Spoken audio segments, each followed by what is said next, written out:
Good evening and welcome to the Dade County primary debate. It's brought to you by the Dade County Republican Party. I'm Chris Goforth. I'll be your moderator for tonight. We have a couple of races, including Dade County Commission seats, District 1 and 2. Also, we have the race for state representative and the race for state senate as well. We welcome those of you, both who are here in our live audience this evening and those of you that may be joining us online, streaming on the KWN News Now Facebook page.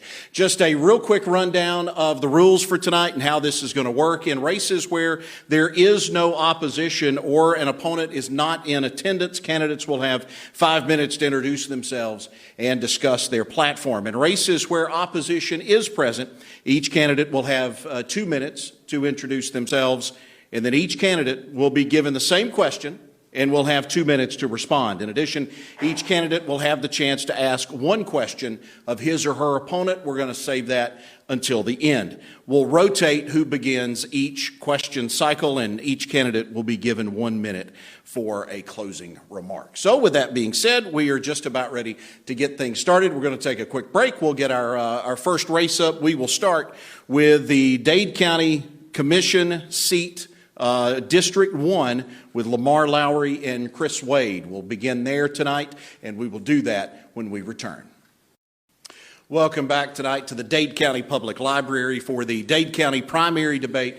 It's brought to you by the Dade County Republican Party. We have our first race of the night. It is Dade County Commission District 1. Lamar Lowry is the incumbent, and he is opposed by Chris Wade. Gentlemen, you'll each have 2 minutes to introduce yourselves. Lamar, being the incumbent, sir, we'll begin with you. Okay. As you know, my name's Lamar Lowry. I'm currently serving as your District 1 County Commissioner. Been married to my wonderful wife for 41 years. I have 2 children and 5 grandchildren. And I have an 84-year-old dad. My wife are both retired, so we're in the senior bracket and we're on fixed income. So the reason I mention that is one thing that I've been told, I also served from 2003 to 2010, and then I was elected again in 2019. And then during that time, I've never voted for a county property tax increase, which is a millage rate increase. I've always been told, everybody, I've never been told, hey, raise my taxes. What I've been told is, we're paying enough in property taxes. So I've never voted for a millage rate increase in that over 11 years now. So I'm proud of that. I'm the only commissioner left that voted for the senior tax exemption and got it to the ballot. And got some others. I got some Second Amendment stuff that I've completed this year. And my first term, we got the homestead freeze involved, which has helped a lot. So I'm pretty close to time. Lamar, appreciate you being here. Chris Wade is the opposition for Dade County Commission seat District 1. Chris, welcome. 2 minutes. Thank you, Chris, and thank y'all for having me here today. My name is Chris Wade. I'm a mechanical engineer, but that's not where I started at. Where I started at was really poor in this county. But the people of this county have given me opportunities and encouragement along the way. They've shown me what it is to serve other people and be generous towards other people. I wanted to take the talents that I've learned through going to school. I hold a degree in drafting and design technology, a degree in general engineering, and one in mechanical engineering. And I'd like to put those skills to use for you. I'm a father of 3 little girls that are one that's currently going through the Dade County school system. And I've been married to my wife, will be 10 years on Thursday. And like I said, I'd like to serve y'all in those capacities. Gentlemen, we'll begin with our questions now. Lamar, we'll start with you as the incumbent. One of the main responsibilities of the county commissioner is to vote on the budget and millage rate. There's a great number of different departments that you fund through these budgets. As a member of the county commission, are there any of these departments that you feel do not get enough funding, and are any of these departments that you feel that they receive too much funding? And again, Lamar, we'll start with you. We have a very efficient county. I mean, we've got one of the lowest millage rates in the state of Georgia. I think, according to Google, we're number 3. Yes, there's always a need for more money in every department, but we have to work with what we've got to work with. The library's a special place, so is the 4-H, so are the ball fields, so is law enforcement. We go over the budget line item by line item with every department, 26 departments. We sit down. We can't sit 3 of us together because it'd be breaking the sunshine law, but Robert and Ted, or me and Ted, or Ted and Melissa, and, sorry, Philip, I about forgot your name. We all sit down, we go over that budget with a fine-tooth comb, and we try to make sure everybody's funded. And you're right. We've got 160 full-time employees. 55 of them are part-time, but 121 of them, which 11 are elected. But those 121 people are depending on us to make sure that they have a quality insurance and a quality pay scale to make a living for their family. Chris Wade. Yes, so when it comes to budgets and what each department gets on their budget, the thing that we have to take in consideration, are we tracking what those departments are doing? And when you say, are we tracking, what return on investment are we getting for what we're investing into those departments? And do we actually track how many people are coming in and utilizing the services of those departments? So are they properly staffed? One of the first things I learned about business and doing things is, if you're not tracking it, how can you possibly fix it? And it might not be broke, but if the only time we look at it and decide to track it is because we're in lean times, then how are we to go forward and provide more efficient services to this county? Chris, we'll start with you with our next question. It's been widely publicized in the recent year that the Dade County Water Authority would prefer not to continue with the reservoir in the co-owned property in the county off Sales Lane. The county appears to be moving ahead and taking over sole ownership and permitting the area for a reservoir. What are your feelings in the county moving ahead with the reservoir as owner, or would you prefer that the land be sold? And again, Chris Wade, we'll begin with you. All right.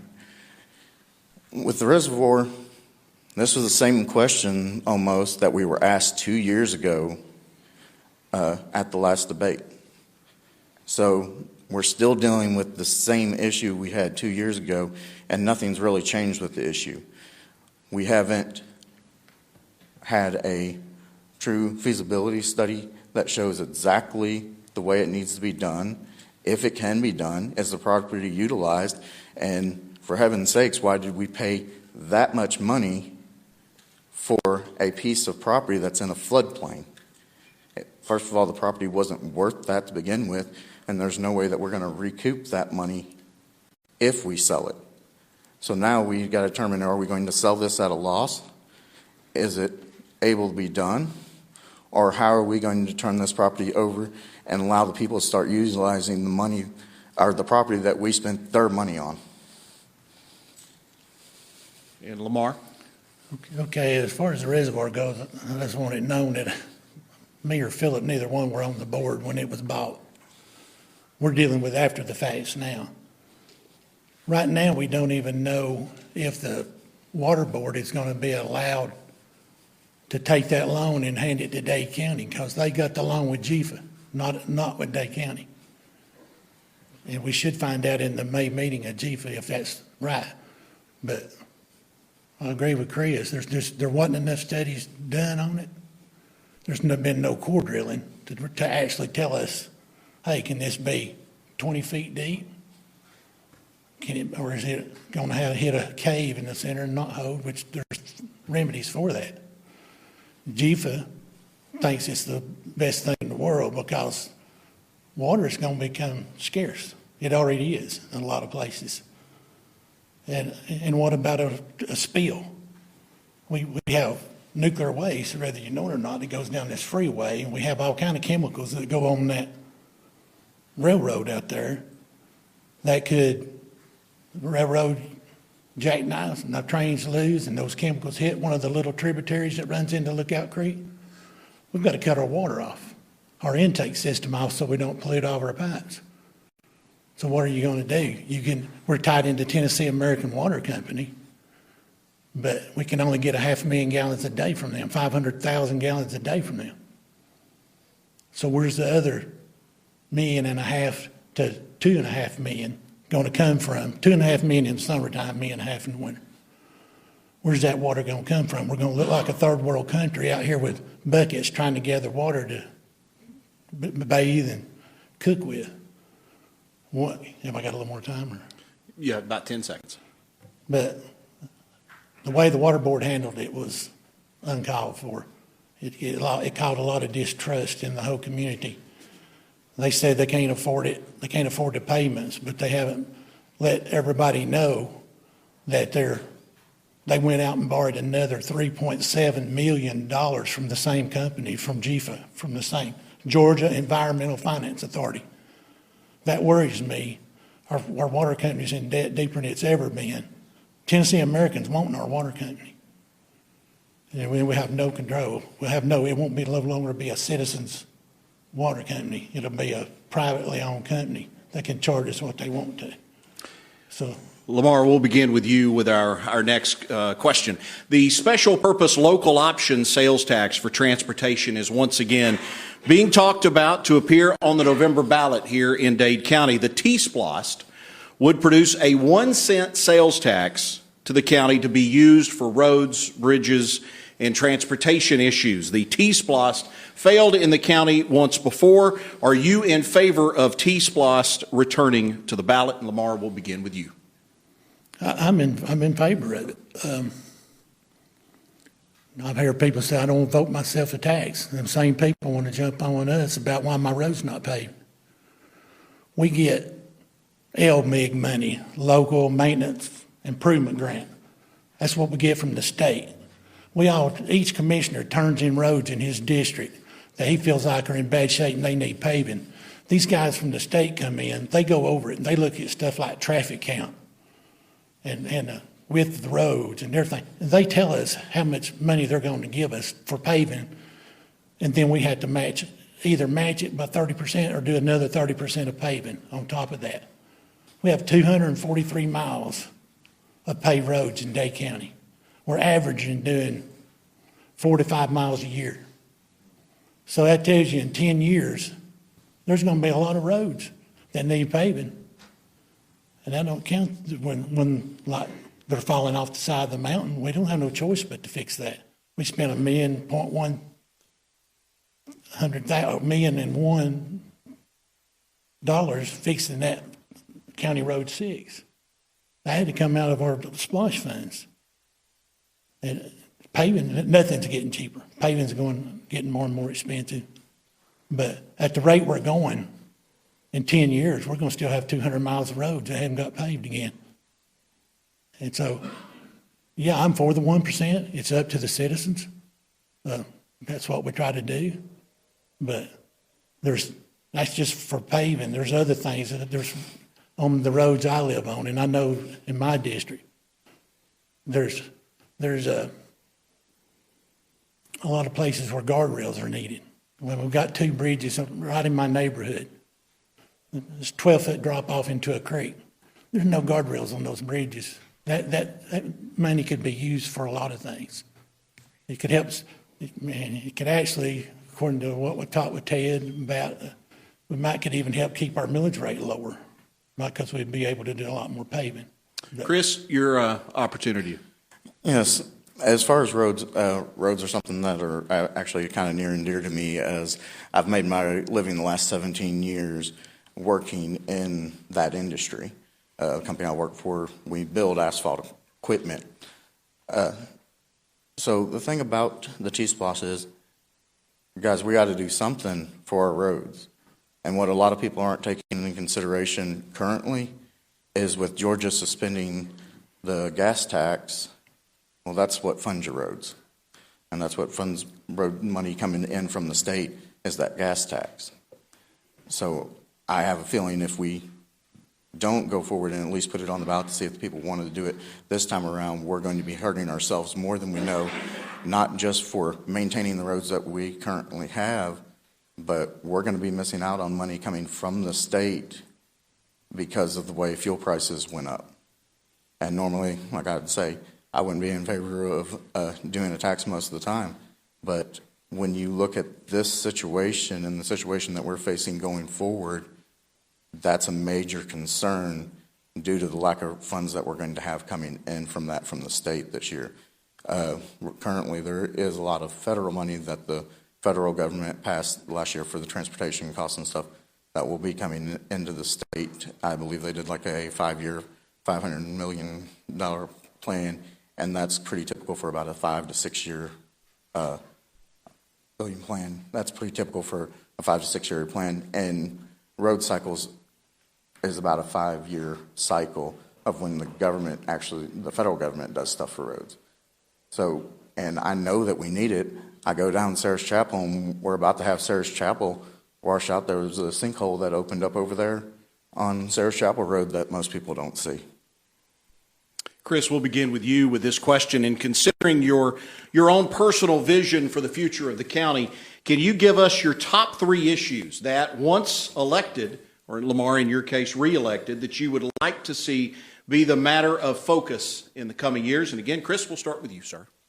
Well, first of all, it's not the issues that I want going forward. It's the issues that the people want. I think a lot of times in county government, or any government, we forget what we're dealing with. We're dealing with providing the essential services that we guaranteed to the people that we would provide to them, and then trying to make their lives better by giving them more opportunity and advancement. And part of that is looking at what industries do we have coming into the county? Are we able to bring more industries in the county? Do we have the infrastructure to bring more counties into industry? And what partnerships do we need to develop to get there? Because let's be honest, as a commissioner, we're servants. We're servants of the people.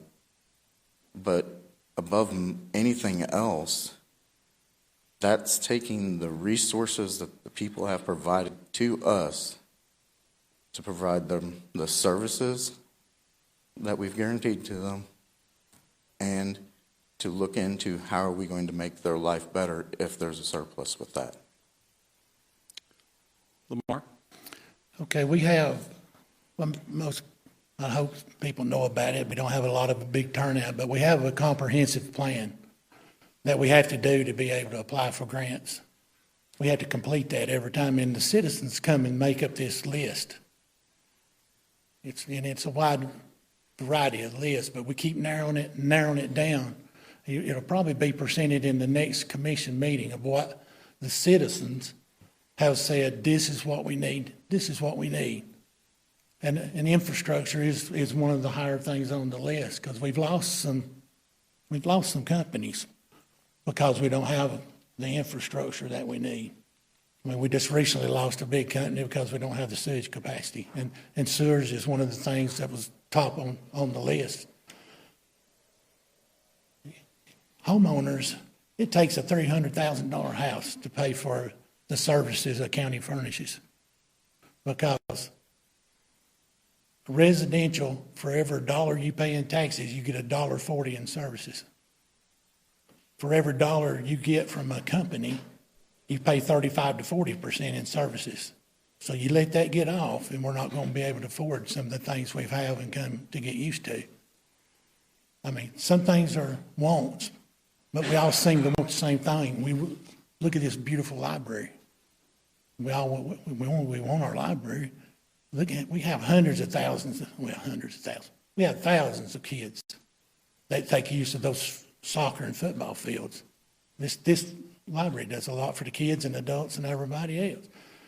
We got a 4-H program that does so much for our youth. It's just hard to imagine. But That it. Lamar, we'll start with you with this next question. A longtime topic of discussion has been zoning and land use management, or the lack thereof, in Dade County. Currently, Dade is the lone standout of any type of zoning and land use management in the four-county North Georgia area. Some argue that no one should be able to tell an individual what to do on their property. On the other hand, some are asking why the county does not protect their property from the devaluation of property value from surrounding properties. What is your personal stance on zoning and land use management in Dade County? If in favor, how would you proceed? If you're against it, what would you tell property owners that you would like to see in terms of some type of management in place? And Lamar, we'll begin with you. Well, first of all, it really doesn't matter what I want. My personal preference is I don't want zoning, because it starts out as a good thing, basic stuff, but then it turns into the Yard of the Month Club, where you could be told you can't have a pickup truck sitting outside your house. Your grass is too high. You can't build that barn on the side of your house. So I'm personally not for it. We've been making do with land use management. I mean, we have used that and so far been fairly successful at it. But if you want me as a commissioner to enforce zoning, then there needs to be a groundswell of support from our community. There needs to be a group that gets together and they come get a petition up. Do like they do if we want something on the ballot. Get a petition. You got 30 days. We're gonna get a zoning petition up. Get it filled out and get a certain percentage. I think we have to have 30% of, if we want to run as an independent. You get 30 days to get 30% of the registered voters to sign something that says we want zoning, and then we'll look at it. But until then, I'm not making that decision for people. They need to, it's a government by the people. Well, those are the people. So if you want zoning, organize. If you don't, when it happens to come up, organize the other way. Chris Wade? Yes, as far as land use ordinance, it was passed in kind of a bit of a hurry. One of the things that I found disappointing about the land use permit when it was passed was the fact that there were certain things entered into that after the committee come up with what they wanted to be on there, and then when it was asked, well, where did this come from? The commission said, I don't know. I'm sorry. You don't know where something in an ordinance that you're passing come from? And then the person that was on the committee stands up and says, we didn't put that in there. That was put in after we turned it over to the commission, but then the commission can't say, yes, we know 100% where this come from. All they said is it come from North Dade. Not North Dade, I'm sorry, South Dade. Getting my directions mixed up here. But that's what they said. Gave us no reason. So if someone wants to protect their land value and they wanted to enter into an HOA, there's nothing stopping them from doing that. But trying to tell farmers that they can't farm is unacceptable in a rural community, period. Chris, we'll stay with you at our next question. There's been a number of unfinished projects approved by voters in the recent special purpose local option sales tax. For example, the historic courthouse renovations and a proposed animal shelter. What are your views on these projects? Have they taken too long to be accomplished? And what do you feel you would do differently? There's things, when it comes to special projects like that, there are things that are going to come up in a county that you have no choice but to put projects on hold in order to meet emergency needs. And that's going to happen. But a list of priorities given to the community and telling them, these are the projects we're going to work on, this is the order of the projects we're going to work on them, and start from the top and work down is the proper way to handle that. Not to say, well, we got 4 projects going on here and we're not going to finish that. And then right now we're already entering into another project that we have to do as far as building a place for the elections office. And then you go, well, They said they were going to use the depot for that until it burned, and now all of a sudden we're purchasing another piece of property from the city, which is going to take the tax money away from the city, instead of using a facility that we already have and that we were already going to use. So what changed? Why couldn't we tear down and move over there and build where we already had? Well, some people are going to say, well, there's not enough parking. Well, it's funny because right next to it's city-owned property. Well, the election board also takes care of the city elections, so there should have been a joint venture to put it there instead of worrying about buying another piece of property. Lamar, you've got 2 minutes. There's always issues with money. I mean, we got a certain amount of money to work with. There's certain priorities that had to be met first. Our law enforcement, they had to have their vehicles. They had to have their equipment. Our firefighters, our volunteer firefighters, they had to have the equipment they need. Yes, everything's not perfect. The courthouse has been on, it's been on the splosh tax. I think this is the third or fourth time. And there's been slow and steady progress, and we just passed last commission meeting, the rough-in phase of the electrical, the plumbing, and the HVAC. We've passed that, so it's making huge steps forward. The animal shelter's another thing that's been on there. We're leveling the pad out. Last month we leveled the pad out. We're getting plans. We're working on that. But like I said about County Road 6, a White Oak Gap, whatever you want to call it, $1.1 million in unplanned expense. Morganville Ridge Road, another $400,000 in unplanned expense. We do the best we can with what we got, and we're making every stride. Every commissioner, we work hard to try to make the money go as far as possible. Now, the elections office and the depot, we haven't bought any property yet. It's still speculation. It's probably good speculation. But the old depot, it sits on a 1/4 acre of property. There's no room for parking. The whole attic's burnt out, and it's not going to be usable. Lamar, we'll stay with you for our next question. Do you feel the county is doing enough to fight against drugs, specifically fentanyl overdoses? If not, what would be your plans to increase funding, and if so, in what areas? Our sheriff just put in the paper this past week about the fentanyl and how it's increasing rapidly. Melissa Bradford and myself sat down with, just happened last week, we sat down with Courtney Gross, which is our coroner, and Ansel Smith, which is our deputy coroner. We sat down, me and her did with them. It's costing us big money because when somebody overdoses on fentanyl, especially if they die, that person don't just go to the Georgia Crime Lab. They have to send that somewhere else. I want to say Mississippi or somewhere, to a crime lab to tell us this fentanyl, what it was laced with. You know, because it's laced with different things: marijuana, heroin, crack cocaine. It's just pill form, and it's hitting us. It's hitting us hard right here in Dade, and it's costing us money. I don't know what the answer is. We've got a good sheriff fighting it. That's why we had to fund him, fully fund him.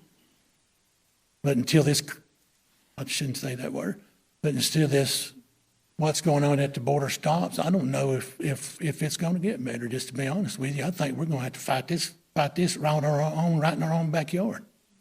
Our children.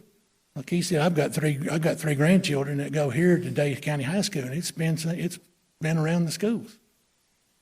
I mean, when we do food giveaway programs, we know that the people, this is drug day on the giveaway out on Sand Mountain. We know where the problems are at. But our borders are being flooded with this fentanyl made in China. Till somebody stops that, we're lucky we got a good sheriff that's doing everything in his might to keep a lid on it. Chris? Drug problem. It's not a drug problem. It's a family problem. Family problem for everyone in Dade County. You know, it's how we raise our families, how we raise our kids. It's how we were raised. And I know this from personal experience. I've seen a man pass out in my home from a drug overdose and choke himself on a couch where I had to pull him off to save his life. You don't solve this by constantly throwing money at it. If it was the case, the drug problem in this country would have been solved. You save it by having things for people to do in this community, having and building relationships with kids. You know the kids that are at risk, have those relationships with them. That's how you solve that problem. You don't just constantly throw money at it and hope it goes away. Drug problem don't go away with that. It's people dealing with their demons that they have because someone loved them inappropriately, right? That's what they'll tell you? No, it's because somebody was abused. That's where we get drug problems at. It's because people were neglected and abused, and most shamedly by their own family. Until you fix moral issues, and it's not a drug issue. It's a civilization issue, and it's how we treat those people. And we don't treat them like outcasts because they sit over in the corner and don't want to have something to do with people. You go over there and you talk to them, and you bring them into the fold. That's how you solve this problem. And it's teach your kids how to treat people. That's how you solve this problem. Don't let people be alone in their sorrows. I had one other time in this county where I was told someone had got a gun. And it's one of my greatest regrets because I knew he wasn't in a good place and I didn't go see him. He ended up killing himself over in Walmart parking lot in Kimball because I didn't stand up. Why do you think I'm here today? It's because I went back and realized that if you want to do better, you have to serve people.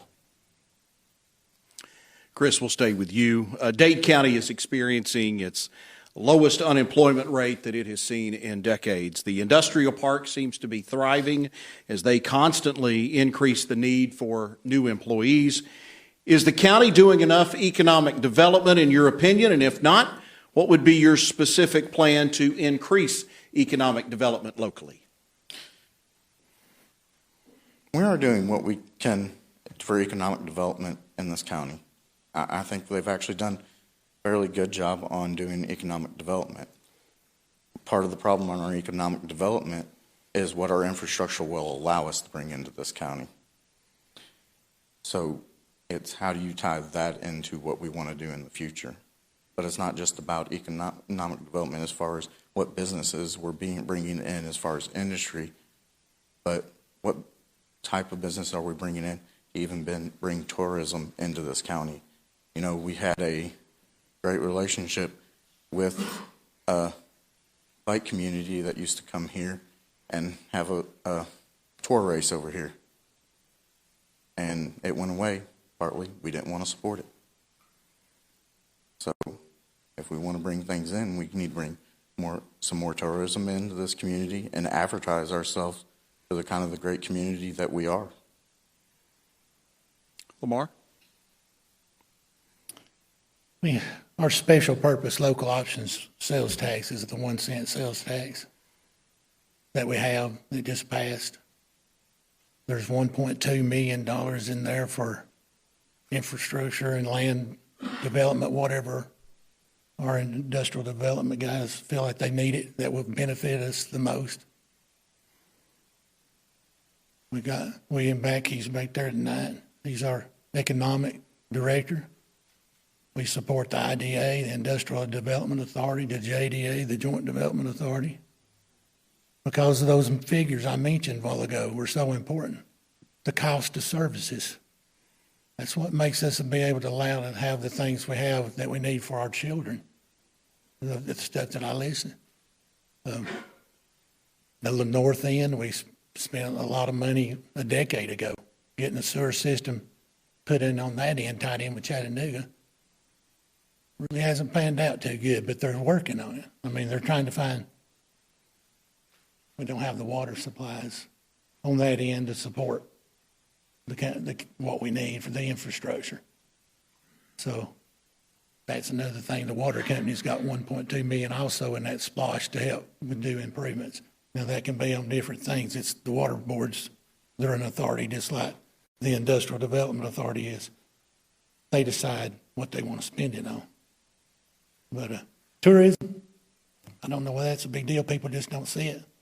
We have 400,000 plus people a year come to Cloudland Canyon. You can't get in the restaurants out there and eat. People, not with people you know. Now they may be dropping off the backside of that mountain, but some of them come through here. All these little short-term rentals that you see, we've got more of them than we've ever had. And I talked to the ones over by the hang glider fields. I know those people personally. They don't sit empty. They're rented all the time. So there's KOA. It stays busy. There's tourists. You may not see it, but there's tourists here in Dade County. So I'll leave it with that. Lamar, back to you to start with this question. Dade County has experienced a loss in population in the census from 2010 to 2020. A lot of folks contribute this to the fact we've not regained the population since the tornadoes, or that Dade Countyans did not fill out the consensus required by the Constitution. Knowing that a lot of funding flows back to the county based on population, how would you look at bringing additional population into Dade County? And again, Lamar, we'll begin with you. First of all, that's a load of manure. But we're fixing to have to change. We're fixing to have to change our whole voting districts because there's another 1,000 people come to Lookout Mountain. The problem was people didn't want to fill out the census. It's too government intrusive. A lot of the questions that are on the census, they already have that information. They know how much money I make. I turn it in federal forms and state forms. They know what my house that I live in costs. We got it over here on the local and state tax records. A lot of that information they already have. So it's intrusive. People didn't trust it. I filled it out, and we do, and we have appealed that. The county has appealed that, and I think just about every county in Northwest Georgia has appealed it. Because how can we have 300 people less on the census, but yet we've got to change our voting districts because we've got 1,000 people more on Lookout Mountain than we had just a couple years ago. So the census is not right, and if it was intrusive, it's time for them to change the way they do it, make it less intrusive, go power bills, water bills, got to find another route because people don't trust government, and in some cases got the right. Chris Wade? I don't disagree that a lot of people didn't fill it out. I'm looking through Dade County, and I see new housing being built, and so I believe our population at least has been maintaining. And even at that, it didn't drop substantially at all. But the thing is, if you really look back a few years, our population pretty much stays the same. It doesn't truly grow much, doesn't really decline much. I mean, it's grown over maybe the last 20 years, but the last 10, no. Last 5, no. It stays consistent. But you're not going to get people to fill out a form when they quit trusting their government. And one of the biggest things is that's what people do. People have quit trusting their government. It's apathy. They just quit. And they're not going to do things that they don't want to do for someone that they don't trust. Chris, this our last question for you gentlemen, and we'll begin with you. Dade County has a great history of volunteer fire departments, but it has become increasingly more difficult to man our 7 community fire departments, especially during the day. What are your feelings about moving towards a paid fire department within the county? And if you feel we need to move in that direction, how do you propose we fund it? And again, Chris, we'll start with you. Well, first, I'd like to say from what I've heard in the last few commission meetings, getting people to volunteer is becoming less of a problem. And from the schools and stuff that they're putting on to develop more people coming in and working for these volunteer positions,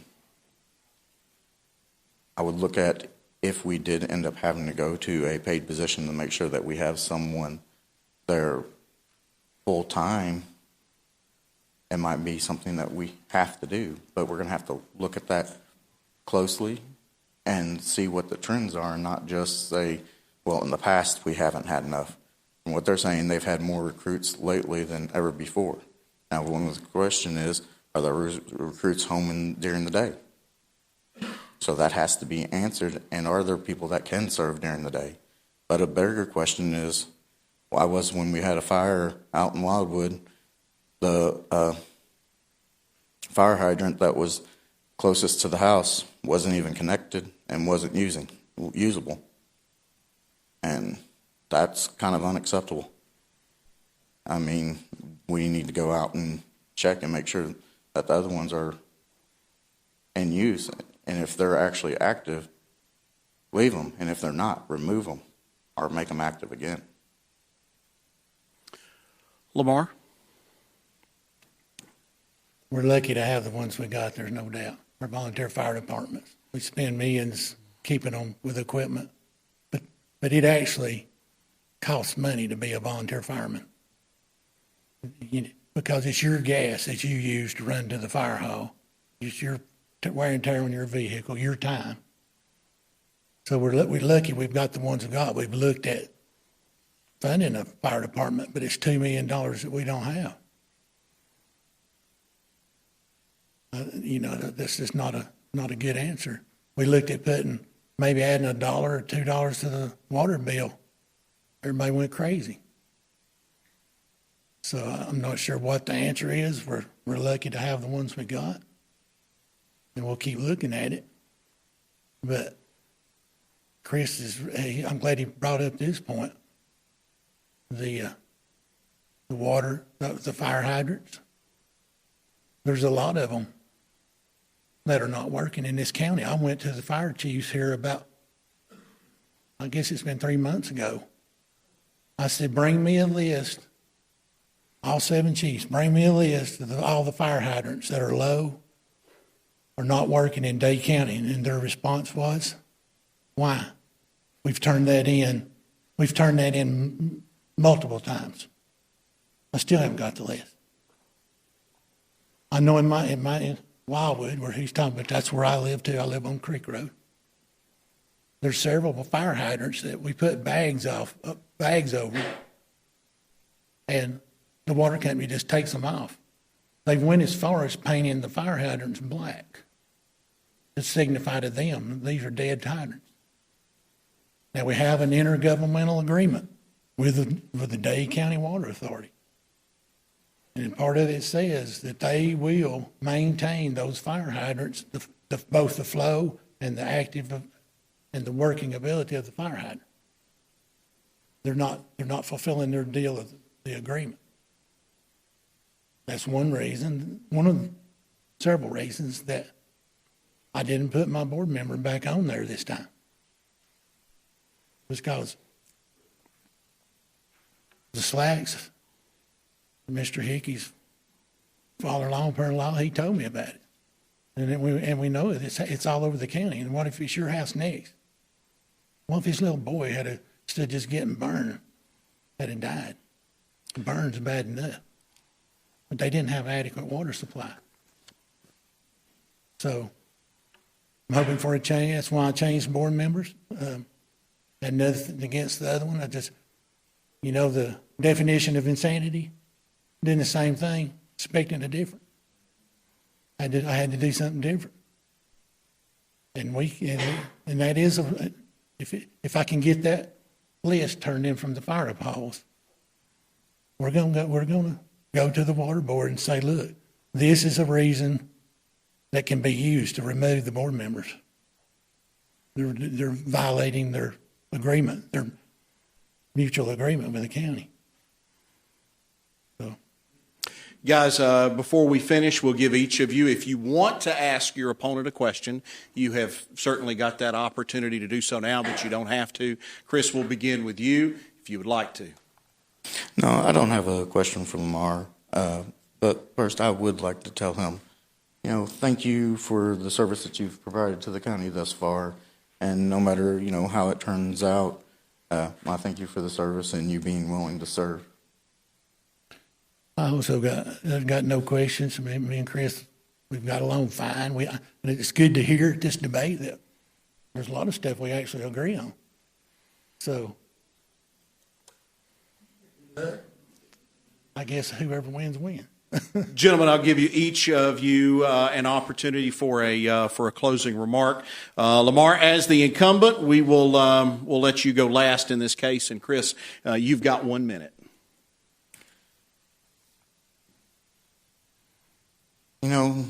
Dade County is not perfect by any means, but it is our slice of paradise we like to call home. There's a lot about our county that we want to keep the same, but there's a lot about our county that we want to grow. And what I hope to do is be able to balance those two things for our county as your elected official. And the other thing I'd like to say is, I didn't take a normal route to get to where I was at. Most of the time I was going through school, I was working full-time and going through school. When I went to get my engineering degree, I was working a full-time job anywhere from 40 to 50 hours a week and taking 3 to 5 classes at a time. On average, my day was about 20 hours long. I did that because I had a place I wanted to get to. And doing that, I take that same effort and energy, and I want to put it to use for you. Thank you. Lamar? Well, hard job. Dealing with people's money, taxes, making sure everything's as cheap as we can get it and make sure we have the services that we need. We have, like I said, we have 160 employees that rely on us to furnish their livelihood. Or them work with us. They work with us. So we have to furnish their insurance and a good place to work. Dade County is a great place to live. I've been here for fixing to be 63 years, May the 4th.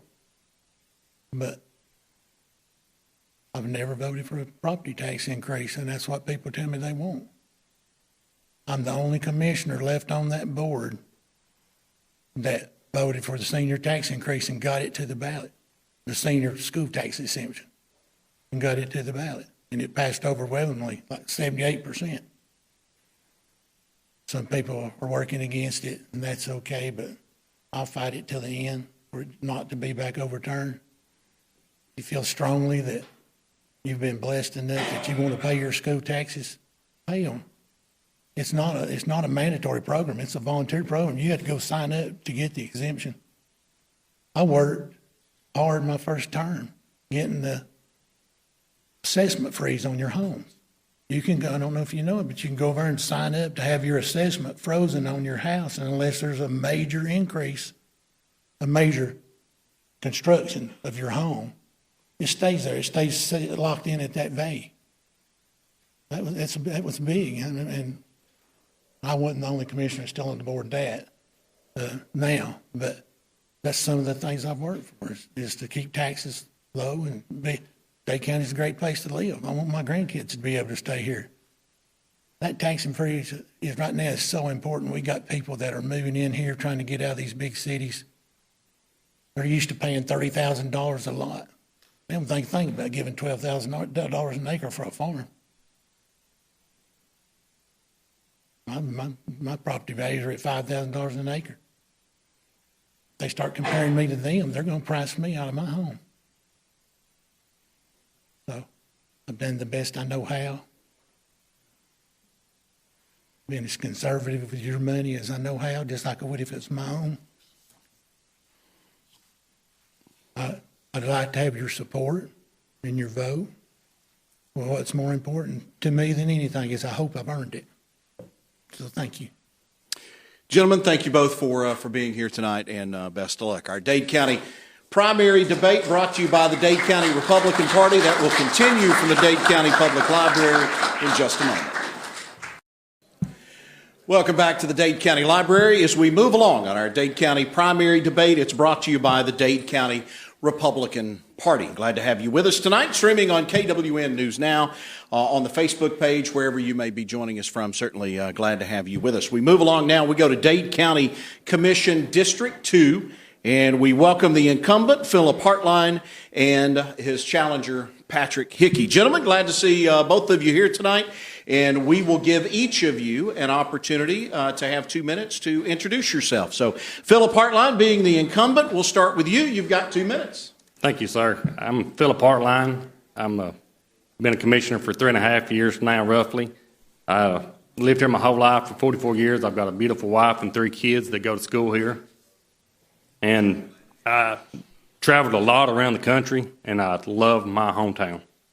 That's why I ran 4 years ago, and that's why I'm running again now. Thank you, sir. And now, Patrick Hickey. I'll try not to take as much time as you did. My name's Patrick Hickey. It's not the first time I've run for a commissioner seat. Last time it was for District 1 back in 2018, but I moved, so I had to run for a different district. I've lived in Dade County for on and off about 9 years. I'm in about a 6-year stretch right now. Moved out here after my daughter was born, and don't see us going anywhere else anytime soon. Everybody talks about how they want to get out and go somewhere else, but I like it here. You can have just about anything you need out here. Family, my in-laws have lived out here for their whole life, and their parents lived out here too. I have 2 kids. One of them is, I'm going to try not to tear up saying it, but we got her cap and gown pictures the other day, and she's graduating from kindergarten and going into 1st grade. So you start to see some grace show up when you see me out in public, that's why. But very proud of her. Have a 16-month-old son. Once he's of age, he'll be going to Dade County schools as well. Patrick, we'll stay with you as we begin our first question. You may have heard these before. One of the main responsibilities of the Dade County Commission is to vote on the budget and millage rate. There is a great number of different departments that you fund through the budgets as a county commissioner. Are there any of these departments you feel do not get enough funding, and are there any departments that you feel receive too much? And again, Patrick Hickey, we'll begin with you. Well, with everything that comes up, I think just about every department that we help fund ends up being not funded enough because something always comes up. I don't see very many issues. I feel like we could have more money going into these departments, but that also means we're going to have to raise taxes, or somewhere in there we're going to have to raise taxes to be able to fund those. And the best thing to do for that is to find these big industries that we can come in here where people will have good paying jobs, where once they bring all this money in, we'll be able to ease the taxes off of the people while still bringing in more income. Philip Heartline. I would say all of the departments are underfunded, but we have learned to make do with what we get. We're a county of 16,000. We have industry. We don't have a huge industry support, but we have some. So I would say, yes, they're all underfunded, but they've learned how to cut their budgets. Just last week we seen where a company, they were trying to put out flyers. So in-house, they redesigned them themselves, and they saved us $700 on that particular flyer. So we've learned how to make do with what we got, and I don't want to have to raise millage rates, so we do what we can with the budget we got, and I'm over the sports complex, Chattanooga Sports Complex at Warner Park's 1 man per field. We got 7 fields and 3 football and soccer fields, and we've got 3 people that works down there. And that's just one department that I know of that I know that we're underfunded or understaffed. But There again, we've got an $11 to $12 million budget, so we have to stay within our means. Philip, we'll stay with you for this next question. It has been widely publicized in recent years that the Dade County Water Authority would prefer not to continue with the reservoir in the co-owned property in the county off of Sales Lane.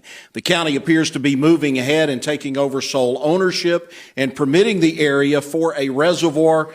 What are your feelings on the county moving ahead with the reservoir as the owner, or would you prefer that it be sold? And again, Philip Heartline, we'll begin with you. That was a topic that was brought up right before I took office 4 years ago. It's funny that we're still talking about it.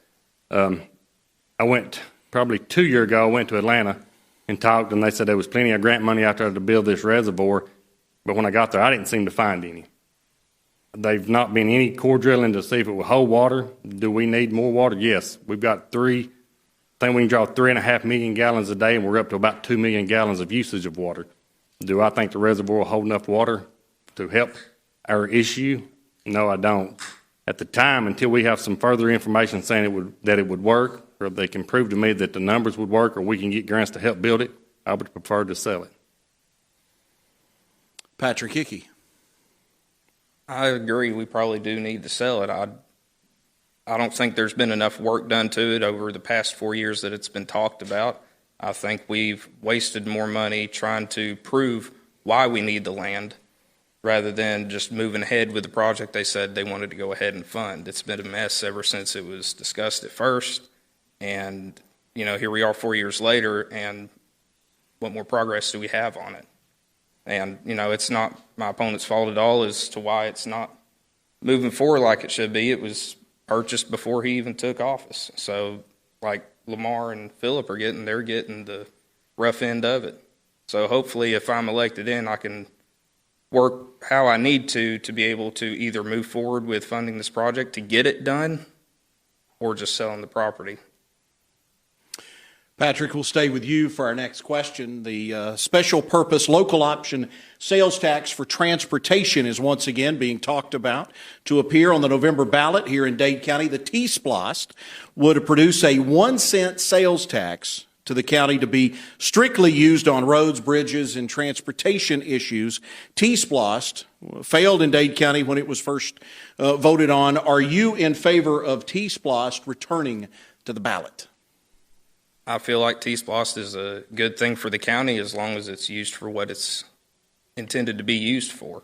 I think County Road 6, whenever it happened, that was, what'd you say, $1.1 million that just, we had to get it fixed. It's not like it's a back road where you can, put a couple Band-Aids on it until you can get to it. This is a road that's traveled a lot.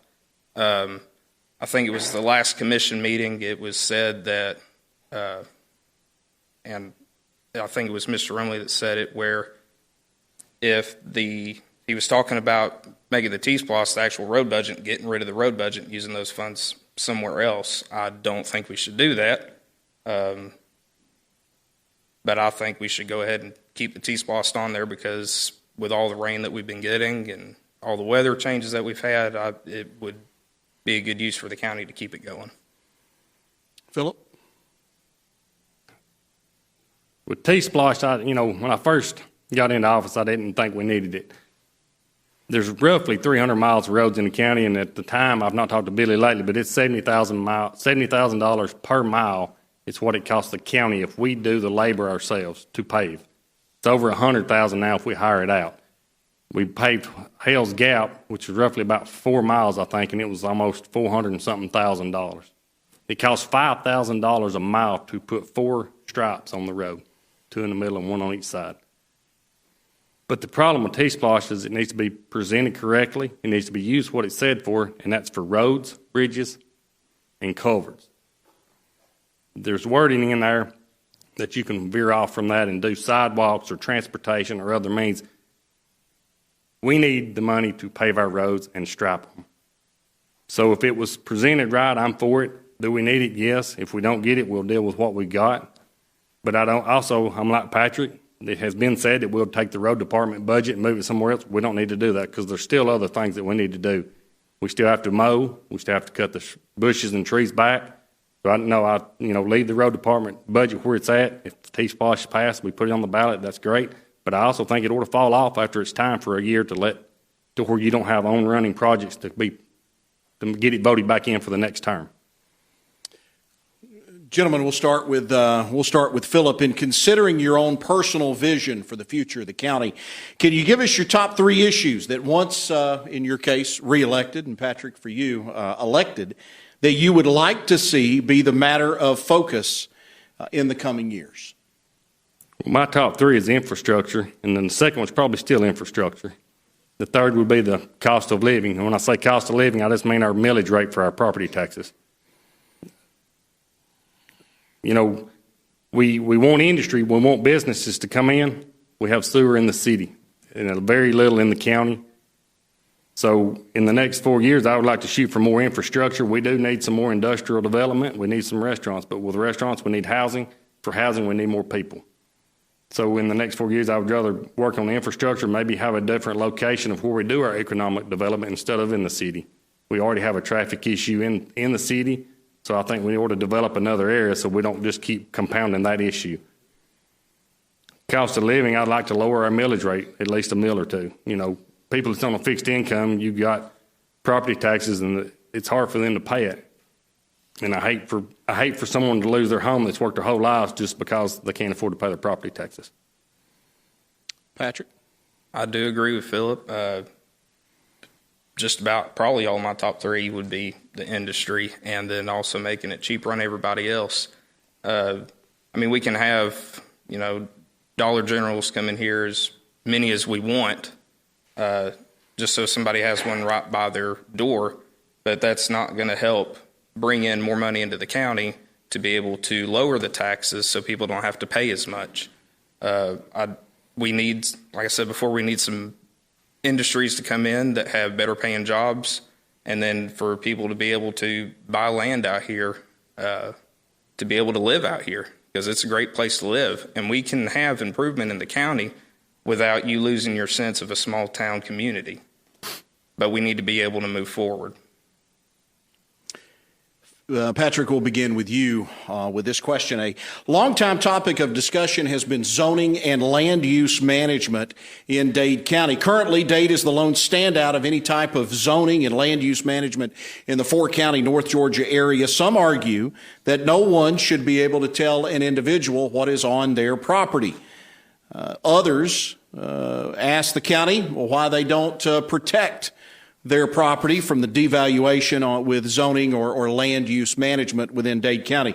Are you in favor of it, and how would you proceed if you were against it? What would you tell landowners or property owners that are in favor of it in Dade County? And again, Patrick, we'll begin with you. Well, when it comes to somebody telling me what I can and cannot have on my property, I will let them know that they can start paying my taxes and they can decide what they want on my property. When it comes to businesses, I do think there does need to be areas where you can build certain businesses and where you can't.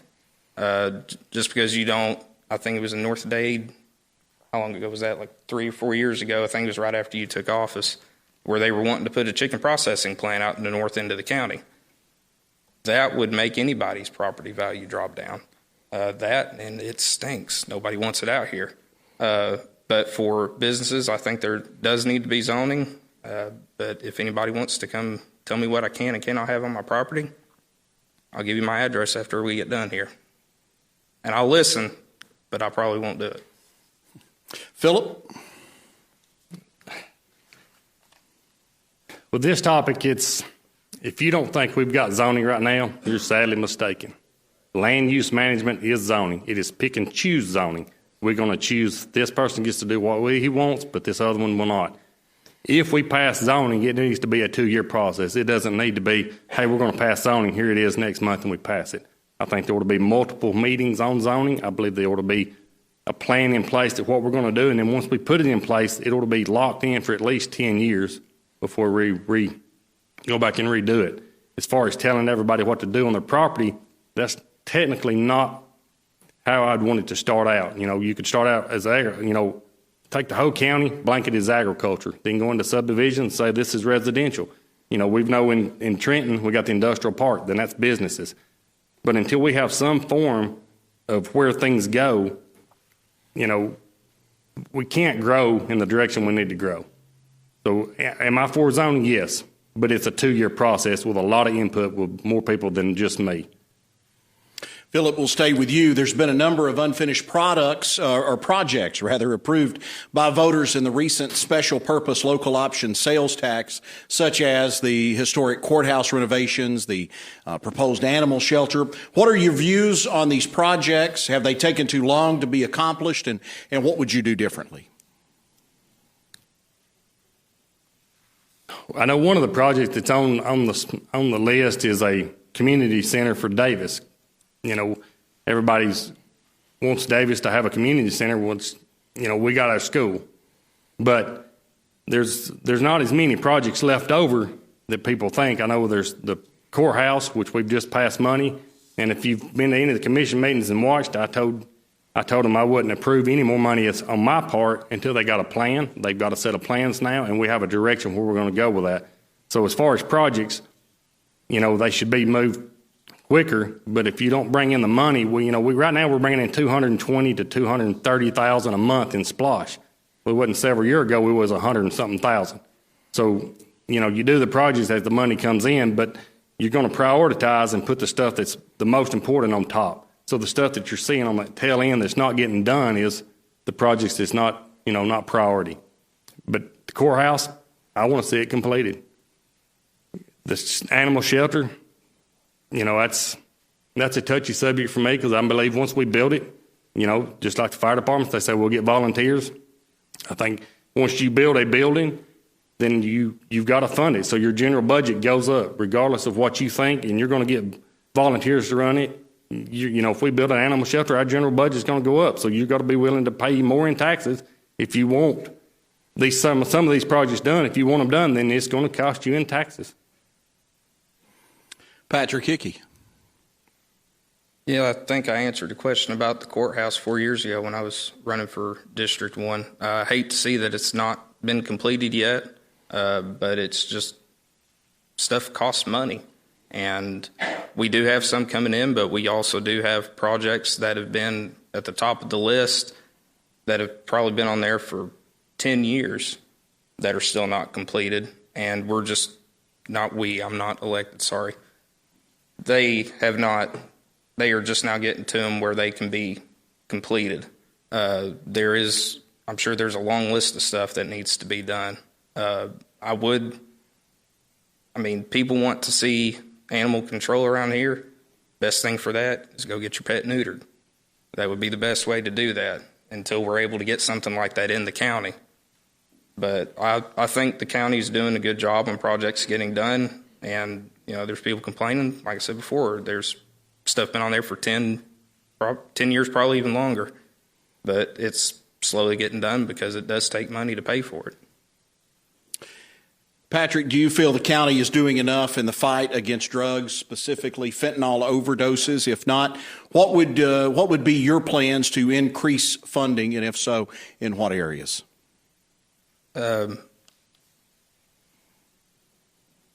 Being with a volunteer firefighter in the county, there's a lot of, I can't discuss the calls, but it's not just fires that we fight. It's, going to a loved one's house for somebody that's overdosed to remove the body. And you have to move on from one call to the next, and it never gets easier, especially the younger the victim. Our sheriff does an amazing job in the county as far as fighting it, and you can see it in the press conferences that he has, where you can tell how much he's putting into it.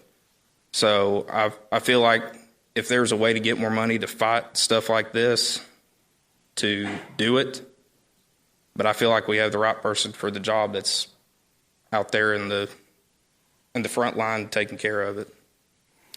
Philip? This is a tough one because, if we fund it, what are we going to fund to help this problem? It's a community issue. I think if if we fund anything, it needs to be education and awareness. The sheriff does a great job of trying to fight this problem, but it starts at home. It starts with us. You know, I think as a community, we need to look after each other. And if we do fund anything, the best way would be to fund education and awareness, just like I went to the thing the other night that educated me on child abuse.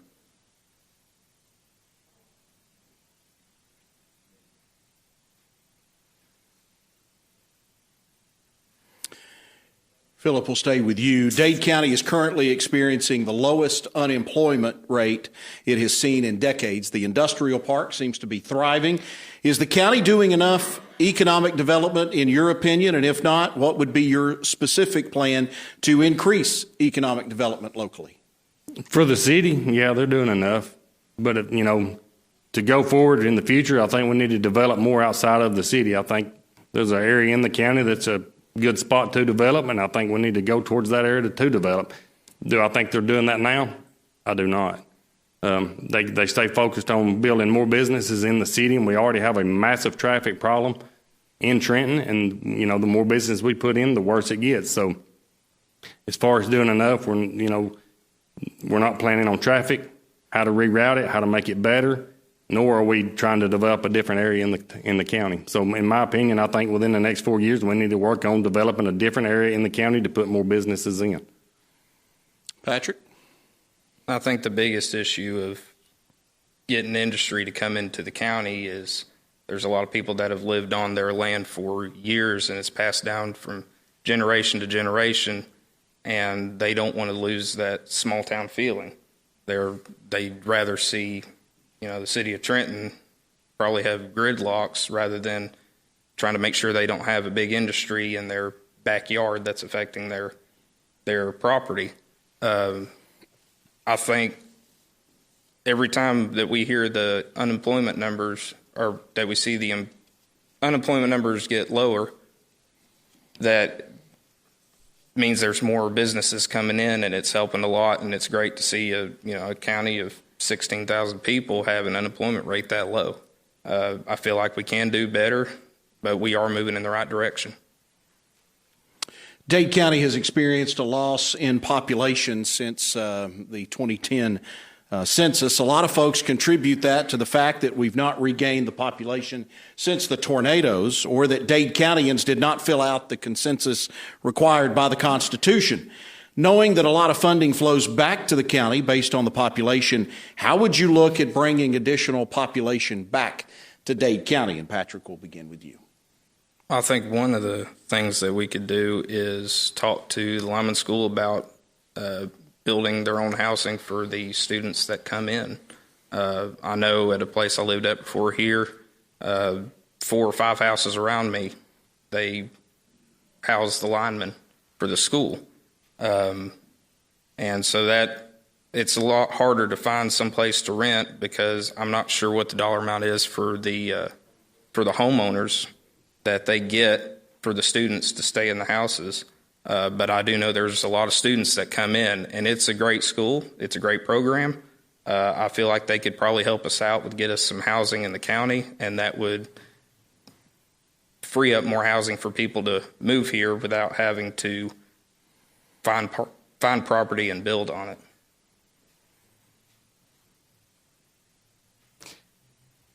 Well, first of all, I don't think the census is correct. I think we're 5,000 plus or minus low. You know, in late 80s or the early 90s, there was 12,000 people in Dade County. In 2000, there was 16,000, and we've stayed at that same number. But we had over 300-something permits pulled last year in electrical inspections. We had over 40-something pulled in the month of January, and probably about the same amount in February for new construction. Like I said, I've lived here for 44 years, so from 96 when I graduated till now, I can drive you on Sand Mountain and point out all new houses that wasn't there then. So I'm 90% confident that there are at least 5,000 people low on that. Philip, we'll begin with you with this question. This is our final question, by the way, for you, you gentlemen. Dade County has a great history of volunteer fire departments, but it has become increasingly more difficult to man our seven community fire departments, especially during the day. What are your feelings about moving towards a paid fire department within the county? If you feel we need to move in that direction, how would you propose that it be funded? And again, Philip, we'll begin with you. Well, on that question, it's not my feeling, it's the citizens of the county, because it's going to cost them. If, like you said, we've got 7 departments. If we come in and pay one department, we're going to have one department, because the other 6 are going to quit, because they're going to say, well, I'm going to let the guy that's getting paid go do it. And as citizens, if we want a paid fire department, then we're going to have to put it on a ballot and let y'all vote for it, because it's going to cost about 2 to 3 meals to be able to pay for a fire department in the county. Volunteers, yes, it's getting harder. And do I think it's an issue that's coming up sooner than later? Yes, I do. But until the citizens decide they want a paid fire department, it's not my choice to do that, because there will have to be a raise in property taxes to make that happen. Patrick? Well, being a volunteer firefighter, I feel like I don't have, other than we would love to see paid fire departments, because it would mean that there is people there at the departments to be able to respond quickly, rather than someone driving through thick traffic in Chattanooga trying to get back because their pager goes off. I know they were talking about it for the District 1 debate with my in-laws. They lost their house. It burned down to the ground in an hour and 45 minutes. And, I know everybody in every department, and I love them.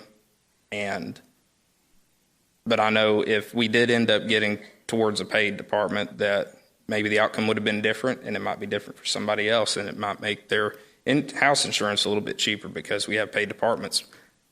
But that means that we'll have to raise the taxes. But like he said, it's up to the citizens to decide that, because like he said, it's going to cost a lot of money to do it. And it already costs a lot of money just to have the volunteer firefighters that we have, just to dress them out. I think it's somewhere between $60,000 to $70,000 just to furnish one firefighter. So the county's already having to pay a lot for that. Gentlemen, we'll give each of you the opportunity, if you wish, you don't have to, but if you would like to ask a question of your opponent, we'll give you the chance to do that. And Patrick, since you are the challenger in this race, we'll give you the opportunity to go first if you'd like. Well, I'll make it quick. Like his opening, I don't have any questions for him. Philip? I don't have any questions. I just want to say thank you for being willing to step up and run. Gentlemen, we'll give each of you now 1 minute for your closing remarks. And Patrick, we'll begin with you. Well, I want to thank the library for once again putting on the debate here, and thank you for giving me a chance to come out, and hopefully I've answered the questions enough to try to earn your vote to get me in there this time. This is my 3rd time running for a local office, so 3rd time's the charm. I'm hopefully going to get it. But even if I don't, I'll still try to run for office again, because I have children out here, and I want to see this county continue to grow, and I want it to be a place where they want to stay and they don't want to move, just like I do, because I see myself retiring here. Philip? Once again, I just want to say thank you for having us. Thank you for putting this debate on. If you've watched any of the stuff that goes on, if you pay attention, you know that I stand up for 16,000, not just 1 or 2 or 5. I stand up for the whole county. I think we need to make it it's a great place, and I think we need to make it better. I think there is some changes coming that, there's some issues in the near future that we're going to have to address, and zoning's probably one of the biggest that's coming. There's people coming out of Chattanooga to here to start building and developing, and unless we want to kind of control how this county's built, we can stay with no zoning, and they'll do as they please because they got the money to do it. Gentlemen, thank you both for being here. Thank you. We will continue with our Dade County primary debate brought to you by the Dade County Republican Party. We will do that as we continue on here from the Dade County Public Library. When we return, it is the race for state representative with Mike Cameron and Jackie Harling. We will get to that when we come back. Welcome back to the Dade County Library. It is the Dade County primary debate that is brought to you by the Dade County Republican Party. We move on now to the race for state representative. Mike Cameron is the incumbent. He is opposed by Jackie Harling. Appreciate both of you being here this evening. We'll give each of you 2 minutes to introduce yourself. And Mike Cameron, we'll begin with you. You've got 2 minutes. All right. Good evening, everyone here and on watching this live by streaming.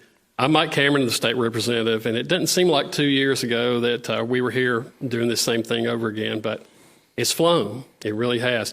And I've really enjoyed this time. I've worked really hard to build relationships both in Dade County and Walker County.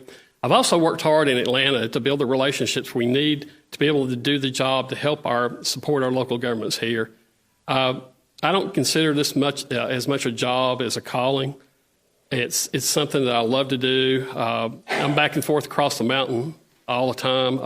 Ted Rumley even jokes that some people are saying that I'm actually on the county payroll, which, not really, but it's a joy. And I get to meet so many people, talk to a lot of folks, and hear their concerns and address them at the state level. I even sometimes get people calling me on county issues. Before I left today, a gentleman called me about a cat issue in Rossville. And it's not my issue, but I'm going to research it in the morning first thing and find out who can help him and deal with it. But I enjoy solving problems. I enjoy the detail work, and there is a lot of detail work in this job, in this position. And I love it, and that's why I want to go back. I want to continue the work that we started and move that forward and do more. Thank you. Jackie? Hi, my name is Jackie Harling. And I have lived in Walker and Dade County since I was 15 years old, when we lived in Lafayette, Georgia, for 3 years. And then my family moved to Lookout Mountain, and that's where we've been ever since. I'm not going to tell you how many years. But I am a wife, a mom, and a small business owner, and a volunteer. And recently I've added freedom fighter, mama bear, to my resume.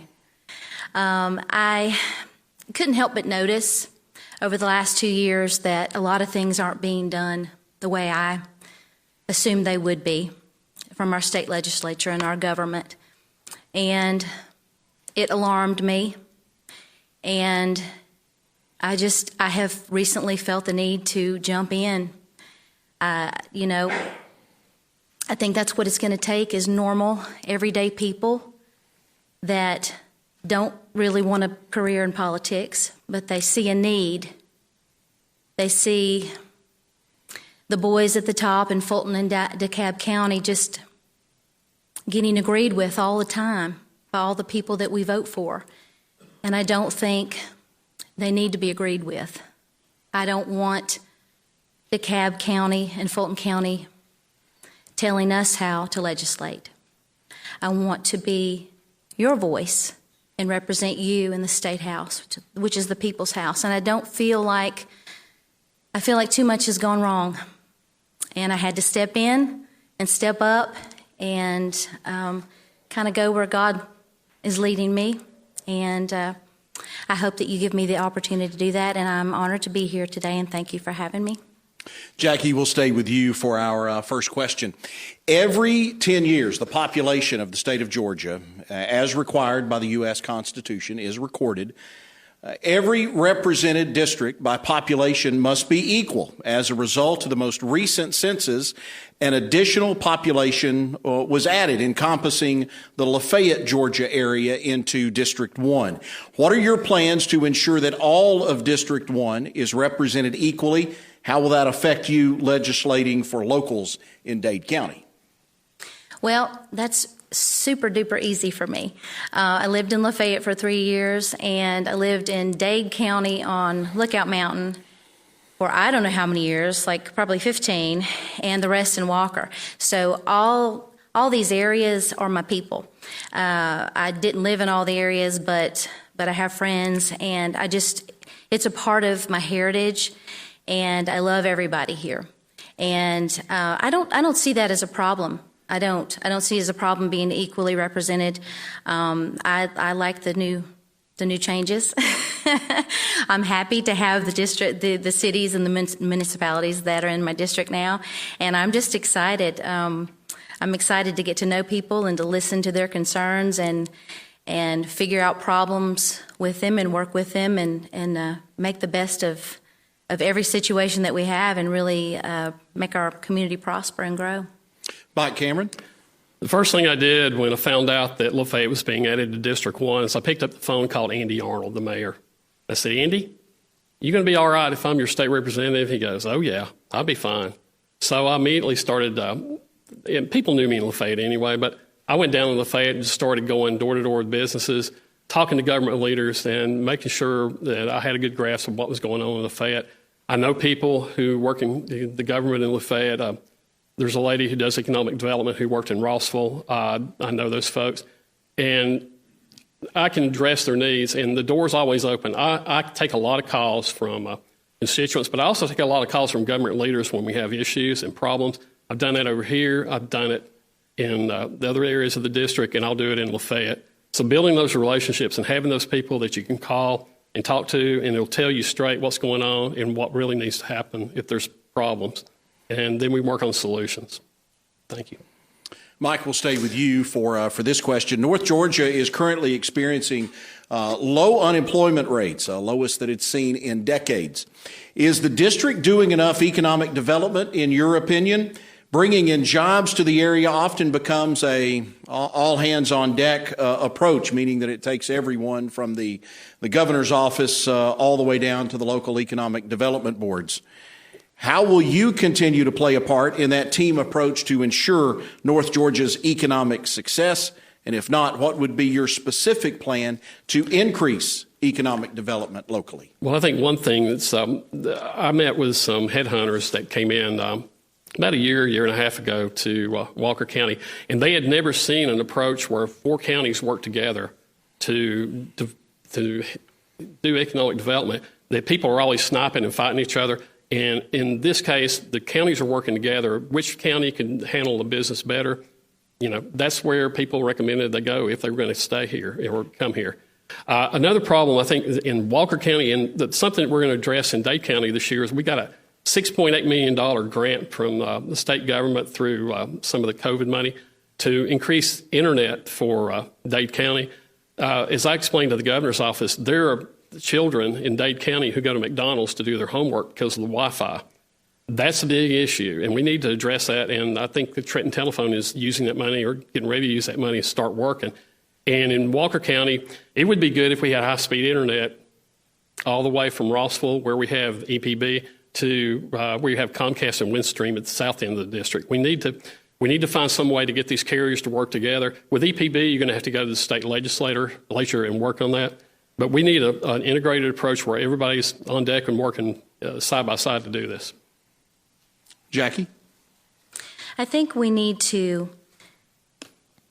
look around and notice how beautiful our area is. Why do we need to bring people in? Why do we need to bring businesses in? We're super close to Chattanooga.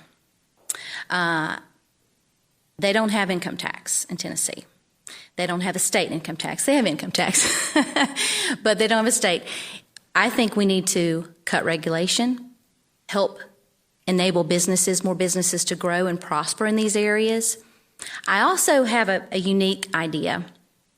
I think the areas that are super close to Chattanooga, which is our district, our big city is Chattanooga. We go to the mall. We don't go to Atlanta. We go to Chattanooga, and we pay money, and we use our money and patronize businesses. I would support legislation that would help offset the fact that basically lower our state income tax in areas that are close to big cities in Tennessee that don't have a state income tax.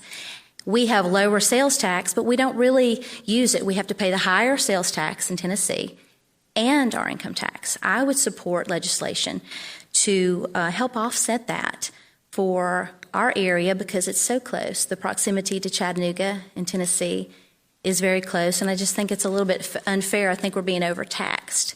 And that's a topic that only a small business mom would complain about and talk to other moms about and come up with that type of solution. But I think we need to cut the red tape. I support abolishing the inventory tax. I think we need to make it easier for businesses to begin and thrive and prosper. And that's going to bring people in. That's going to bring jobs, development, the whole works. Jackie, we'll stay with you for our next question. Millions of dollars of taxpayer money is collected by the state through the sales tax and income tax. The North Georgia area has seen significant amounts of money brought back to the district over recent years, if elected in your case, or Mike re-elected in your case. How do you feel like you will be able to continue to work with the various state and federal agencies to bring our hard-earned tax dollars back to this area for development? And again, Jackie, we'll begin with you.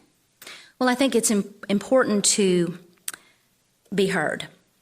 I think it's super easy to be nice and get along with everybody and just kind of get brushed aside and not, you know how the squeaky wheel gets the grease. I think we need to just continue to build relationships and fight and make sure that our interests are taken care of and are looked after. And really the only way we can do that is by speaking up and speaking to everyone in the district, in Dade and Walker counties. We need to ask. I want to hear from you. I want to know what your concerns are, what your ideas are, because I know politicians, people running for office, don't have all the answers. They just have hopefully a sincere love and an interest in making your lives better, and that's why I'm doing it.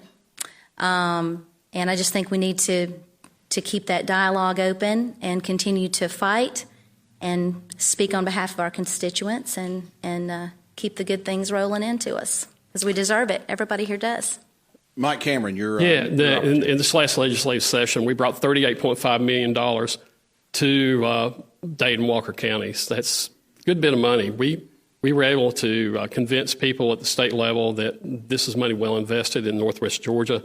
In addition, I helped the independent colleges of Georgia, which includes Covenant College, which is in the district, to put back $6.4 million in the state budget because they were cut during COVID and that money never was restored. So $4.2 million of that is for Hope scholarships.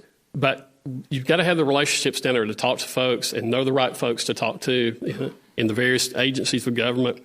Last year we helped Dade County, and I think Lamar remembers this. Dade County had a deficit because of the road up here, and we were able to go to GDOT and get $500,000 to help Dade County get past the crisis with not having the money. So it's having those relationships and being able to talk to folks at the local level in the governments, but also in the people, but also being able to talk to people at the higher levels of government, including the governor. Mike, we'll begin with you with this question. Georgia became the latest state to have a constitutional carry law put in place. What is your feelings on a constitutional carry, and do you think it goes far enough, or do you think there are additional rights for gun owners that have to be addressed? First, I was glad to be a co-sponsor of the John Meadows Act. For me, if you have a First Amendment right to something, I think you have a Second Amendment right. So I think I would like to see it go further in the future. But we got what we could get now. We took the field we could take now. It's what Ronald Reagan used to talk about, incrementalism. We took what we could get now. We can go back later and try it again and improve this. And I was glad today to get the endorsement of the National Rifle Association for my work on that. So I was proud of that. But do I want to stop right now? No. I'm always looking to help gun owners. Yeah, gun owners should be able to carry their guns, and the government shouldn't intrude. And we also passed a reciprocity agreement this year where you can use, if you go to another state, you can use your gun in another state, that gun, if they recognize our reciprocity agreement. Jackie? Well, you know what they say, you can't really have a First Amendment without a second one. And I think I was super happy to see that pass. I am a little frustrated that it took as long as it did. I see no reason for it to have taken as long as it did. the right to bear arms shall not be infringed. It's pretty clear. It's pretty cut and dry, and I was happy to see that. That was a win for Georgia gun owners and everybody in Georgia. That was a huge win, and I was happy to see that. Don't think it quite went far enough, but it's a step in the right direction. I would like to continue that step in the right direction by being careful not to also vote on bills that sneak in red flag laws, that sneak in control from the government. Because, you have constitutional carry, and thank God I can finally, be legal. You're supposed to laugh at that. But I do believe we need to be careful with government overreach and be careful of all the bills that we vote yes on, so that we don't go down that slippery slope of giving somebody something and taking it right back.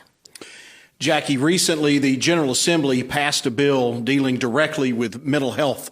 In recent years, a lot of those systemic mental health problems have been falling on the backs of local Georgia Sheriff's Department to house individuals experiencing issues of mental health. Do you think the recently passed bill will properly address the issue? And if not, what would you like to see added regarding the issue of mental health? I think that the Mental Parity Act should be abolished. I don't think it should have been signed. I didn't like the HB 1013 when it was signed in the House. There are many alarming things in that bill that completely offset the constitutional carry that we're so happy about. It had, many of you don't know, and it's okay that you don't know, but HB 1013, before it was passed in the Senate and signed by Governor Kemp, it had some very alarming things in there, like deferring to the World Health Organization for the definitions of mental health and how to treat them. The World Health Organization, if I've learned anything in the last 2 years, is they can't be trusted, should be avoided at all costs. And I don't think we need the World Health Organization to tell Georgians how to treat mental illness. I also think that there's it's a big subject, and a big subject cannot be, a big issue cannot be solved by a bad bill. And there's many things that we can do to prevent mental illness that's not addressed. Bad nutrition, crazy things in schools, in Georgia schools, asking children in second grade if they want to be a boy or a girl. That messes with your mind. All these problems cannot be fixed. They can't be rectified by a pill. They can't. The pharmaceutical industry is not the savior of mankind. There's other solutions. I think we need to look into those solutions. I think we could work with individual sheriffs and do a one-on-one basis. If someone is in the jail and they've got a mental issue, give them the authority to get them specifically treatment. You don't have to pass overarching laws that make our insurance premiums go up when inflation is already killing us at the gas pump. It's killing us at the grocery store. It's killing us everywhere. We don't need our insurance premiums to go up and treat such a big, vast problem in such an overreaching way. I don't think that's the way to handle it. Mike Cameron. Yeah, I voted for this bill twice, along with the leader, the person who wrote the bill for the unborn children a couple of years ago, and 11 pastors that are serving with me in the House voted for this bill. The reason that I supported this bill is she's talking about the ICD-10 codes as part of this. The ICD-10 codes are used in every doctor's office in America today. They're used. The World Health Organization doesn't control anything. They are not going to control mental health in Georgia. But those codes are developed going all the way back to Florence Nightingale in the 1850s, 1860s. And what it did is create a large group of codes. When insurance companies, when somebody goes to the doctor, they put these codes on those so the insurance companies will know what services are rendered and then determine eligibility. We were never going to pay abortions in this bill. We were never going to pay for sex changes in this bill. Those are elected procedures. Those are elected procedures. Insurance companies don't pay for those. And I don't know how many of you have had an insurance claim denied. Insurance companies don't like turning loose of one red cent they don't have to. And so the author of the heartbeat bill voted on this. I support the bill. Is it perfect? No. But our law enforcement people are dying right now. The sheriffs are dying because they're overrun with mental health people. This bill is designed to get those people out, get them treated, and get them back to a successful life. Mike, we'll stay with you. Senate Bill 202 was passed to address many issues concerning the 2020 election. What would you like to see in addition to Senate Bill 202 that would further restore confidence in Georgia's voting system? I think number one, we need to, and I may do this in the next session if I go back, is to introduce a bill to audit elections. That includes all the processes and procedures of the election, but also the machinery. We have a problem. 73.4% of the people right now in a survey from a pollster that I was on a call with the other day are upset about the machinery. And we need to address that. Perception is reality. We had a big problem with absentee ballots and with the boxes. Lord knows we had problems with the boxes. And we took a lot of steps to fix that, but we could take more. You know, this time we took another step by giving the GBI investigative authority to go out and investigate fraud, and they need to do that. And we need to take this seriously. But if we don't address people's concerns, then that's going to be a problem for years to come, and we need to do that. Jackie? Can you repeat the question, please? Sure. Senate Bill 202 was passed to address many issues concerning the 2020 election. What would you like to see in addition to Senate Bill 202 that would further restore confidence in Georgia's voting system? That bill was a step in the right direction, but it didn't go near far enough. I see it as the equivalent of putting a Band-Aid on a gaping shotgun wound. I think it was designed in part to kind of pat us on our heads and help us feel a little bit better about the situation. But I strongly believe that we should criminally prosecute everyone in our state government who is standing directly in the way of properly auditing and investigating the fraudulent election of 2020. And it goes further than just audits. When you count ballots that are fraudulent, you're going to get the same count every time. A forensic audit is what's really, really needed.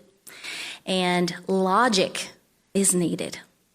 Drop boxes are unnecessary, and they were clearly a tool designed by the left to cheat.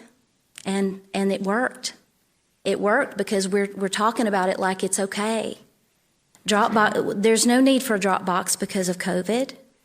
You have your mailbox. If you have a mail-in ballot, you just walk out to your mailbox and you put it in there. There's nothing that could be safer and more secure than the U.S. Postal Service. And drop boxes, we should dump the drop boxes. And there's so many other things that we need to do, but that's a good start. So I don't think the bill goes near far enough.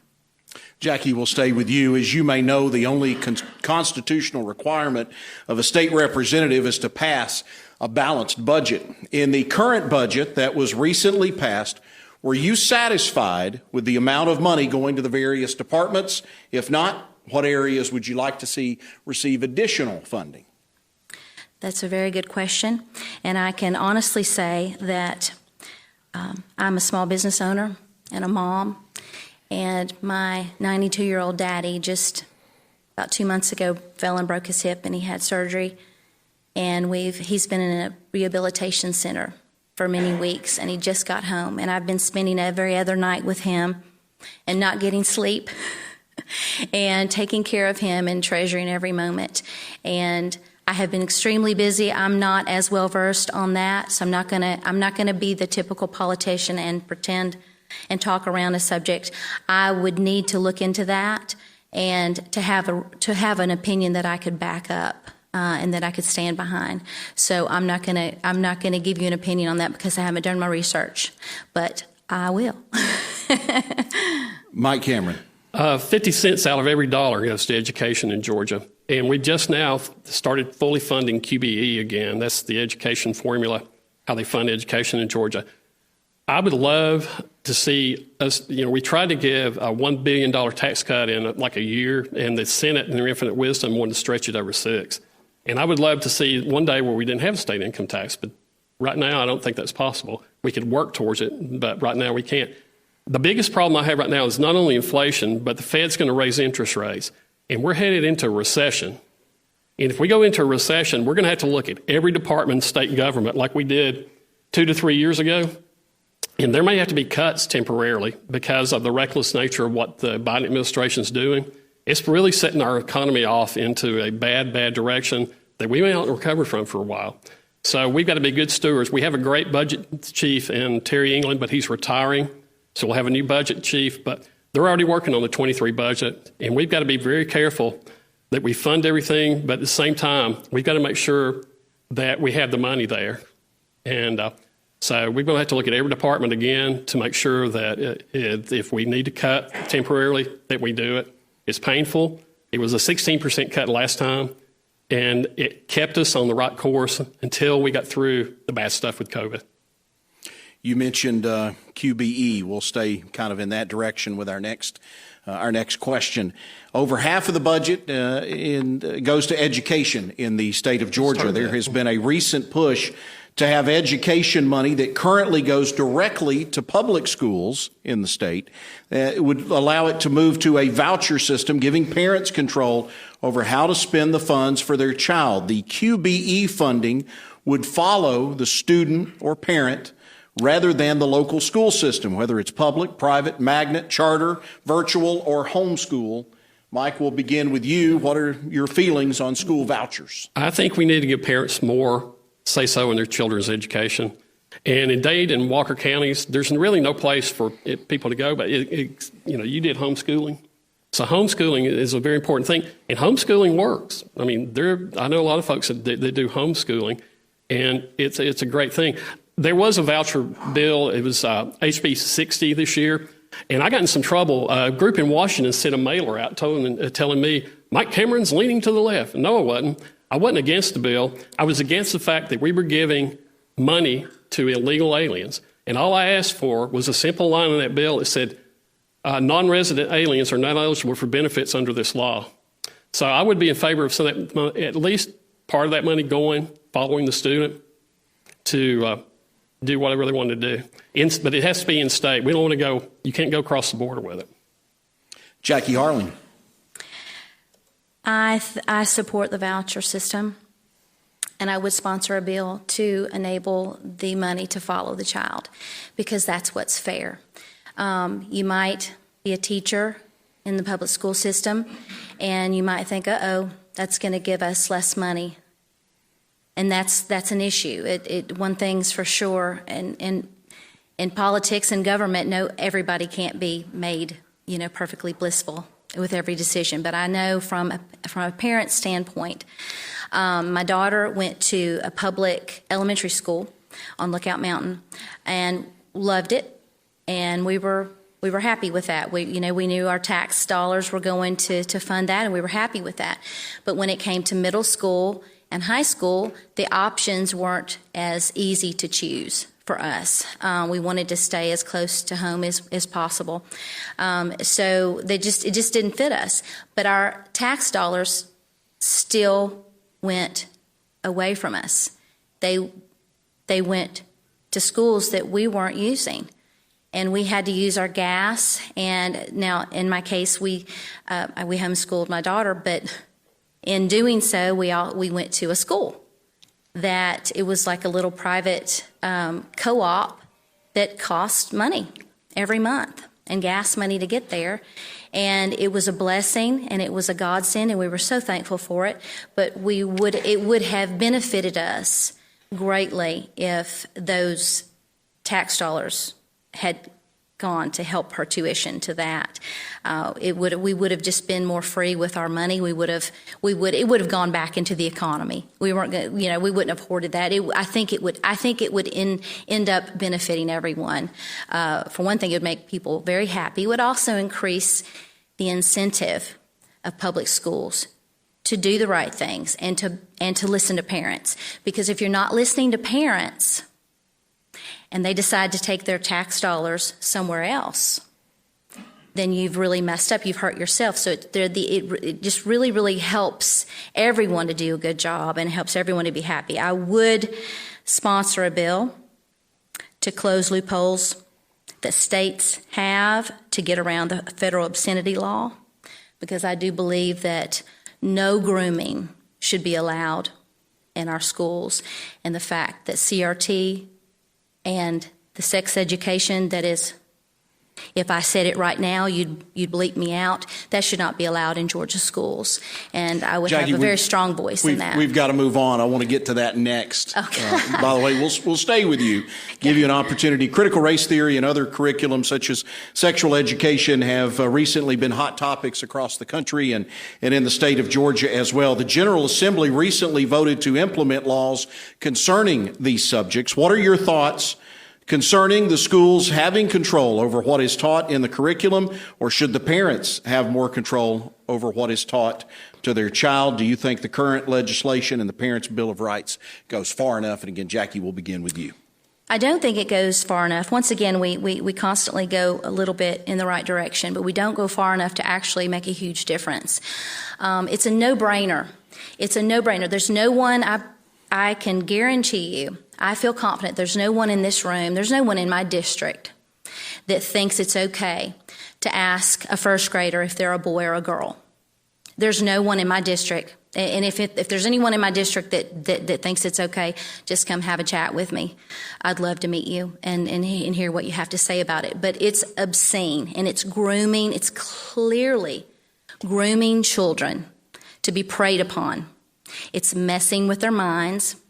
It's causing mental illness, because if you don't protect a child's innocence, it messes with their mind. It affects them in ways we can't possibly study and have a peer-reviewed study that tells us everything about it. As moms and grandmothers and fathers, we know what it does to kids. And there's so many weird things like that. And oddly enough, the Republicans have had the majority in the state legislature for 20 years. The fact that there's CRT in our schools, teaching children to hate each other and teaching them about problems and teaching them about what's wrong with them. I know when I raised my daughter, I affirmed her. I told her she was beautiful and perfect and wonderful. And she believed it because she was. If I told her she was a racist, that would have really messed with her. And it would have caused a problem that wasn't there. We love each other. There's more love than anything else. And there's been a lot of people infiltrating our government to sow division and to do bad things to our children. And I would love the opportunity to fight for them. Mike Cameron, your opportunity. The bill that we passed started with my friend Brad Thomas had a bill that was worked on with the Heritage Foundation conservative group. And then it morphed into Will Wade's bill that had 8 or 9 things that we were prohibiting. But critical race theory comes from China. I mean, the Cultural Revolution is where critical race got its start. They brought it over here and they changed it from classes to race. And it's wrong, and she's right. We don't need grooming in our schools. We don't need any of that stuff. And we work, and we're continuing to work on bills to shore that up. And one of the things we did on the last evening of session is that that bill was in the Senate. And we've been trying to get a bill passed, and I co-sponsored a couple of them, where you eliminate boys playing in girls' sports. Well, guess what? We put it in that bill, and Will got up in the well. He said, I appreciate you vote for this bill. And he sat down. He didn't say a lot. And all of a sudden, one of the Democrats, Park Cannon, stood up and said, Mr. Speaker, this keeps transgender boys from playing in girls' sports. And we go, yes, it does. And so we voted on that bill quickly. It passed. It's going to be law. And, we're going to keep working, because racism, telling people that they're racist as little children is wrong in any way, shape, or form. And we'll keep fighting this stuff. And we're going to fight it until it's gone. And if the Democrats don't like it, tough luck. Guys, appreciate you both being here tonight. Before we wrap it up, we'll get to some closing remarks from each of you in a moment, but it's an opportunity if you would like to ask your opponent a question. We give you that chance to do so, and Jackie, we'll begin with you. I don't have a question. I just high five on that last one. Can I have your lasagna recipe? Absolutely. Is that your question? Yeah, that's fine. It's awesome. Yeah, I bet it is. Yeah, I bet it is. All right, we'll give each of you an opportunity to for a closing remark here for 1 minute, and Jackie, we'll start with you. Well, I love this area. I love Georgia. I love Northwest Georgia. I love the people in it. I love the land. I don't love the politics. I don't love what I've seen happen to our country. I don't love people laughing at Georgia because of the election fraud and us not handling it as sternly and as quickly and as appropriately as we should have. I want to be your voice in the State House. I want to listen to your concerns, figure out problems, and go there and represent you in a way that is desperately needed. We need a very strong conservative voice to fight for our values. We need to get things done. We need to solve the election problem. We need to drop the drop boxes. We need to drop Dominion voting machines as well. We need to clean house. And there's nobody that can do that like a mama bear. And I appreciate Mike for everything he does, and for all of you for having us here, and I appreciate that. And I would appreciate your vote on May 24th. And thank you so much for letting me be here and talk to y'all. Mike Cameron. Years ago, someone told me that our life is a gift from God, but what we do with our life is a gift to Him. This is not a job for me. This is service. The service that I do with Walker and Dade counties, I do humbly. You know, I've got more years behind me than I have ahead of me. I'm just being honest. You know, I've got a few less hairs than I had a few years ago, and I know that. But the years that I have left on this earth, I want to serve people, and this is what I'm doing, is serving the people of Walker and Dade counties. I'm constantly back and forth across 136. I put about 35,000 miles on my car a year because I care. I come to events over here. I come to events over there. I get dressed up in crazy outfits like Santa Claus. And one time somebody asked me, why do you have hiking boots on, Santa Claus? And I said, because I got stuff climbing through a chimney on them and Mrs. Claus is cleaning them. But I get into stuff like that all the time. I love this area of the country. This is a beautiful area. And I just want to keep serving. I want to keep helping and making these communities better and building up people, building up these communities and helping them. And I would really appreciate your vote and your support on May 24th. Early voting starts next Monday, or if you vote by mail or early voting or the ballot. So thank you. Thank you both for being here. Thanks.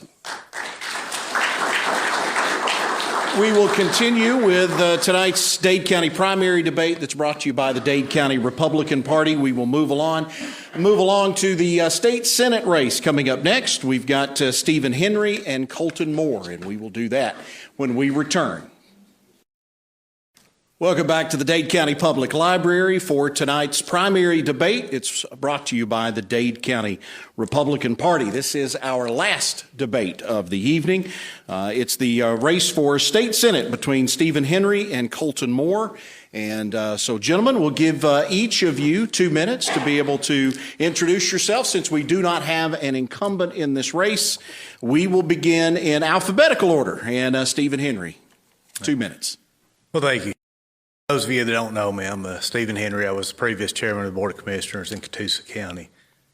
My opponent will probably introduce me as we're totally opposite, and we are. That's one thing he and I will definitely agree on. I've had very good success at building relationships and being very effective in my political career. And I just look forward to having the opportunity to serve more counties. I was previous chairs of, say, in Catoosa County, and now I look forward to having the opportunity to serve 4.5 counties. So I just appreciate that chance to earn y'all's vote and y'all's respect. Colton Moore, 2 minutes. All right, thank you. I appreciate Evan Stone and Cindy Cross for hosting the debate tonight. I also want to thank, before we get started in tonight's debate, all of my supporters in this race. I'm very grateful for all the hard work that you have put in to play in this election. I do not enter into the fray of politics because I enjoy politics, but I enter into the fray of politics because I am extremely fearful for our nation and for our state. I'm extremely fearful that the radical left will soon take control of our schools like they take control of our economics and our infrastructure. You see, the radical left in Georgia is following the radical left in Washington, D.C., and they love nothing more than to see weak Republicans take office. And that's why I entered into this race, is because I believe my opponent is one of those weak Republicans. You see, he doesn't have an understanding of what it means to be free and to have free conservative principles. You see, he had a conversation with Dr. Toomey over Georgia Department of Public Health and stated if people would just take their vaccines, maybe we could reduce our control of government. That's frightening to me. He also had his position as the chairman, and when he didn't respect what someone was saying in the commission room, he would have police officers escort them out. To me, that is no respect for our fundamental freedom in the First Amendment. When I was in the state legislature, I was considered the second most conservative member of the Republican Party and in the entire legislature by numerous different organizations. And the most extreme I was ever rated was the 7th most conservative in the Georgia legislature. People say I had a hard time building relationships. The only person I ever had a hard time building a relationship with was Senator Jeff Mullis, and my opponent is a prodigy of Senator Jeff Mullis. So that's why I'm running for state senate. Colton, we'll begin with you. Every 10 years, the population of the state of Georgia, as required by the Constitution, is recounted. And every represented district by population must be equal. As a result of the most recent census, an additional population was added, bringing approximately 19,000 new voters from the Floyd County area into District 53. What are your plans to ensure that all of District 53 is represented equally, and how will that affect you legislating for the folks here in Dade County? Well, Dade County is obviously closest to my heart. It's where I've lived my entire 28 years of life. I will always fight for Dade County and the values that have been ingrained in me here. And fortunately, as the district has gotten bigger and has expanded into northern Floyd County, those people there have the similar values that we have here. I look forward to representing them. One great thing about Northwest Georgia is it's hard to redistrict Northwest Georgia into something that it's not, because we have the Tennessee border on top of us and the Alabama border to our side. So it would be my great honor to represent the people of Northern Floyd, and I have spent a lot of time there in this election. And if you're at Dade County and you're thinking, where has Colton Moore been? Well, Colton Moore has been down in the south end of the district trying to win the influence for us here in Dade County. Stephen Henry. Well, I look forward to serving the many counties in our district. But as being the chair of the Board of Commissioners, we did some regional approaches to vaccination clinics. We worked with Robert. We worked with Walker County, Dade County. So we've already been effective in multiple counties. And we plan to continue that strategy of building relationships and getting things done in all of the 4.5 counties that we'll be serving. So I, like my opponent, believe that building relationships is how we get things done. You don't have to compromise morals or values, but you need to find a way to make it work for all of the people that you serve in all the areas you serve, and to find common ground that balance for all. Stephen, we'll begin with you. Critical race theory and other curriculum, such as sexual education, are hot topics across the country as well as here in Georgia. The General Assembly recently voted to implement laws concerning these subjects. What are your thoughts concerning the schools having control over what is taught in the curriculum? Should parents have more control over what is taught to their child? And do you think current legislation and the Parents' Bill of Rights goes far enough? No, but I think it was a good start. I think parents need more say in their children's education, but I do believe the bill that they passed is a good grassroots start for further change in the ongoing time, and I hope to be part of that change, to strengthen it up a little bit. Colton Moore. Well, throughout my time in politics, I've always been 100% for public education and for our public education teachers. Unfortunately, after COVID-19, I became aware of some things that were being taught in our local school here in Dade County High School. I got in hold of a government book. It was an issue about the Second Amendment. And when I was in high school and we learned about the Second Amendment, we learned about a no compromise statement for the right to keep and bear arms. But the book that I'm looking at now became more of a gun control propaganda piece. Then I hear stories in Florida of how Sodom and Gomorrah is being taught in our schools.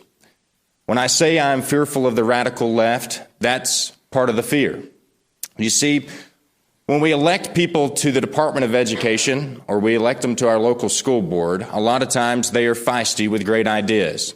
But when they come to that school board meeting and they decide to vote a little differently, here comes the speech about the government grant money. And if you vote that way, we're not going to receive any more government grant money. You see, the money controls the system. And that's why I'm now an advocate for the school voucher system. Because ultimately, it's the parents and we in society that pay into the system. We should be able to make the decisions about how that system is run. And that's why I'm a firm advocate now for the voucher system in Georgia, allowing teachers to create their own charter schools, allowing churches to do the same, and have a test at the end of each grade level that we know each student is on a similar level of education. I've talked to several teachers about this, and their big concern is what happens to their teacher retirement. It's a very critical thing to work through. I think teachers ought to be able to maintain that system of the state retirement. But also, in order to strengthen it up, I think that our local sheriff's deputies and jailers should also be able to take their income and invest it into a state retirement system, securing that state retirement system for our public service teachers and police officers in the future. Colton, will stay with you. North Georgia is currently experiencing its lowest unemployment rate in decades. Is the district doing enough economic development, in your opinion? Bringing in jobs to the area often becomes a all-hands-on-deck approach that starts with the governor and works its way down to the local economic development boards. How will you continue to play a part in that team approach to North Georgia's economic success? And if not, what would your specific plan to increase economic development be? Well, I think that's a very interesting question coming from this debate. I'm not sure if I've ever heard economic development brought up in so many different ways in one question. Personally, I think economic development in Northwest Georgia in the last 10 or 15 years has been ran like a mafia. I think that the leader of the JDA, Senator Jeff Mullis, and also being chairman of the Rules Committee, goes to our county commissioners and says, please fund our economic development program, and hopefully you'll get a little influence down at the Capitol. You see, that's not what we need to be doing in the state of Georgia. Georgia continues to claim it is the #1 state to do business in. But you talk to any local merchant here in Dade County or any small business owner, and they'll tell you it's a lot easier to do business in Tennessee or in Alabama. You see, if we keep believing that, we never will be. So I'll take a different take on economic development. I want to focus on things that reduce regulations for our current business owners in Dade County. You talk to any merchant in Dade County right now, and they have to pay an inventory tax on their supplies. If you'll notice, they have a big sale at the end of the year. They pack up their inventory and they ship it into Alabama. We are coming into a time in our society where supply chain shortages are going to become common, and I don't want inventory tax in Georgia to be a way for us. Also, I look at Motor Carrier Compliance Division. Georgia, Dade County, has 2 interstates. We have a lot of wrecks here in Dade County. I was talking to some trucking company owners here in Dade County today. Obviously, there's a lot of wrecks. They want to send police officers into Dade County. But when they send 10 and 15 motor carrier compliance officers into Dade County, they suddenly realize there's not that much traffic on the interstate. So who do they target? They target all of our local business owners. They target the small young entrepreneur who just wants to have a lawnmower on the back of his trailer and go cut some grass. You see, there's plenty of problems right here in Northwest Georgia that need to be addressed, and having some mafioso economic development on top is not the solution. Stephen Henry. So the question was about economic development, is that right? I think so. I thought it was traffic control for a minute. But I think we need to work harder at economic development to attract good jobs that are good paying jobs where our people don't have to drive across the border to go to work. Northwest Georgia is the best place, in my opinion, to raise your children, to retire, and we kind of lose you somewhere in between because you go to work somewhere else. I think we need to do a better job of creating jobs to attract employers to this area, to attract good paying jobs to this area where we can keep our folks at home. Nobody wants to drive the freeway all the way to Chattanooga to go to work, but we have to. So I think we need to do a better job of attracting industry. I've been a county commissioner, to be honest with you, and I don't feel like I was ever held up. And I know several that probably feel the same way. We could take a poll. But the days of just saying, hey, we'd love for you to come are over. We're in competition with the state of Tennessee. They have a border bill that we fight to try to overcome every single day. Our governor passed a small type of border bill to fight them off. I hope to continue to do more where we can keep our businesses here instead of running them to Tennessee. Stephen, we'll stay with you for this question, or to begin it at least. Over half of the budget goes to education in the state of Georgia. There has been a recent push to have education money that currently goes directly to the public schools in the state would move to a voucher system, giving parents control over how to spend the funds for their child. The QBE funding would follow the student or parent rather than the local school system, whether it's public, private, magnet, charter, virtual, or homeschool. What is your thoughts on school vouchers? I think we can all agree that our school systems need a little work, that they've kind of drifted away. But I do think the voucher system just almost creates another arm of government, and that's one thing that we say we're trying to lessen is government. Who's in control of who gets the vouchers? Who's in control of what the state mandated test is? So I'm not opposed to doing something different with our schools, with a voucher system possibly, but how are we going to do it? You know, it's easy just to throw a tagline out and say, I want education back in your pocket. But how are we going to accomplish it? You know, I think too many elections have become about taglines and let me get you fired up and get some applause, but there's no meat behind it to tell you how we're going to pull it off. And I think the school voucher system has become one of those topics. I just believe there's research that needs to be done to know exactly how it works, who's going to be over who gets what vouchers, and let's be honest, let's make sure the kids get the proper education that they need, because that's the people that suffer, is our young people. Colton Moore? Yeah, we talked about this earlier in the debate. Mr. Henry, I think you have a lack of confidence in the folks here in Dade County and across Northwest Georgia. You ask any parent in here, what would they rather do? Would they rather send their kid to a public education that they are unsure of what kind of education they're going to receive, especially when we commonly hear taglines in our local newspaper that said graduation rates are up, but they know that their quality of education is down? You give those parents a voucher, and they will know the right thing to do with it. You see, the proper role of government, it's something that you rarely hear elected officials talk about. But infrastructure, roads, public safety, and education, to me, those are the three things that are the proper role of government.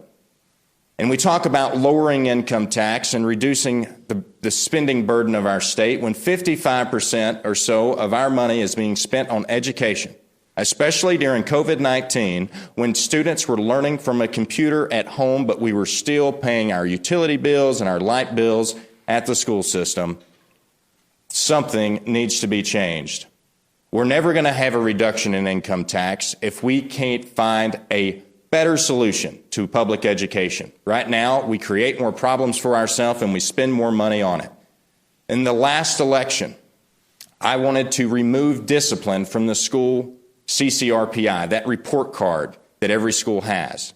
It took 3 years and nearly $20,000 spent against $400,000 of Senator Mullis before he finally decided he would let that bill go through. And that was only erasing one little line in the Georgia Code.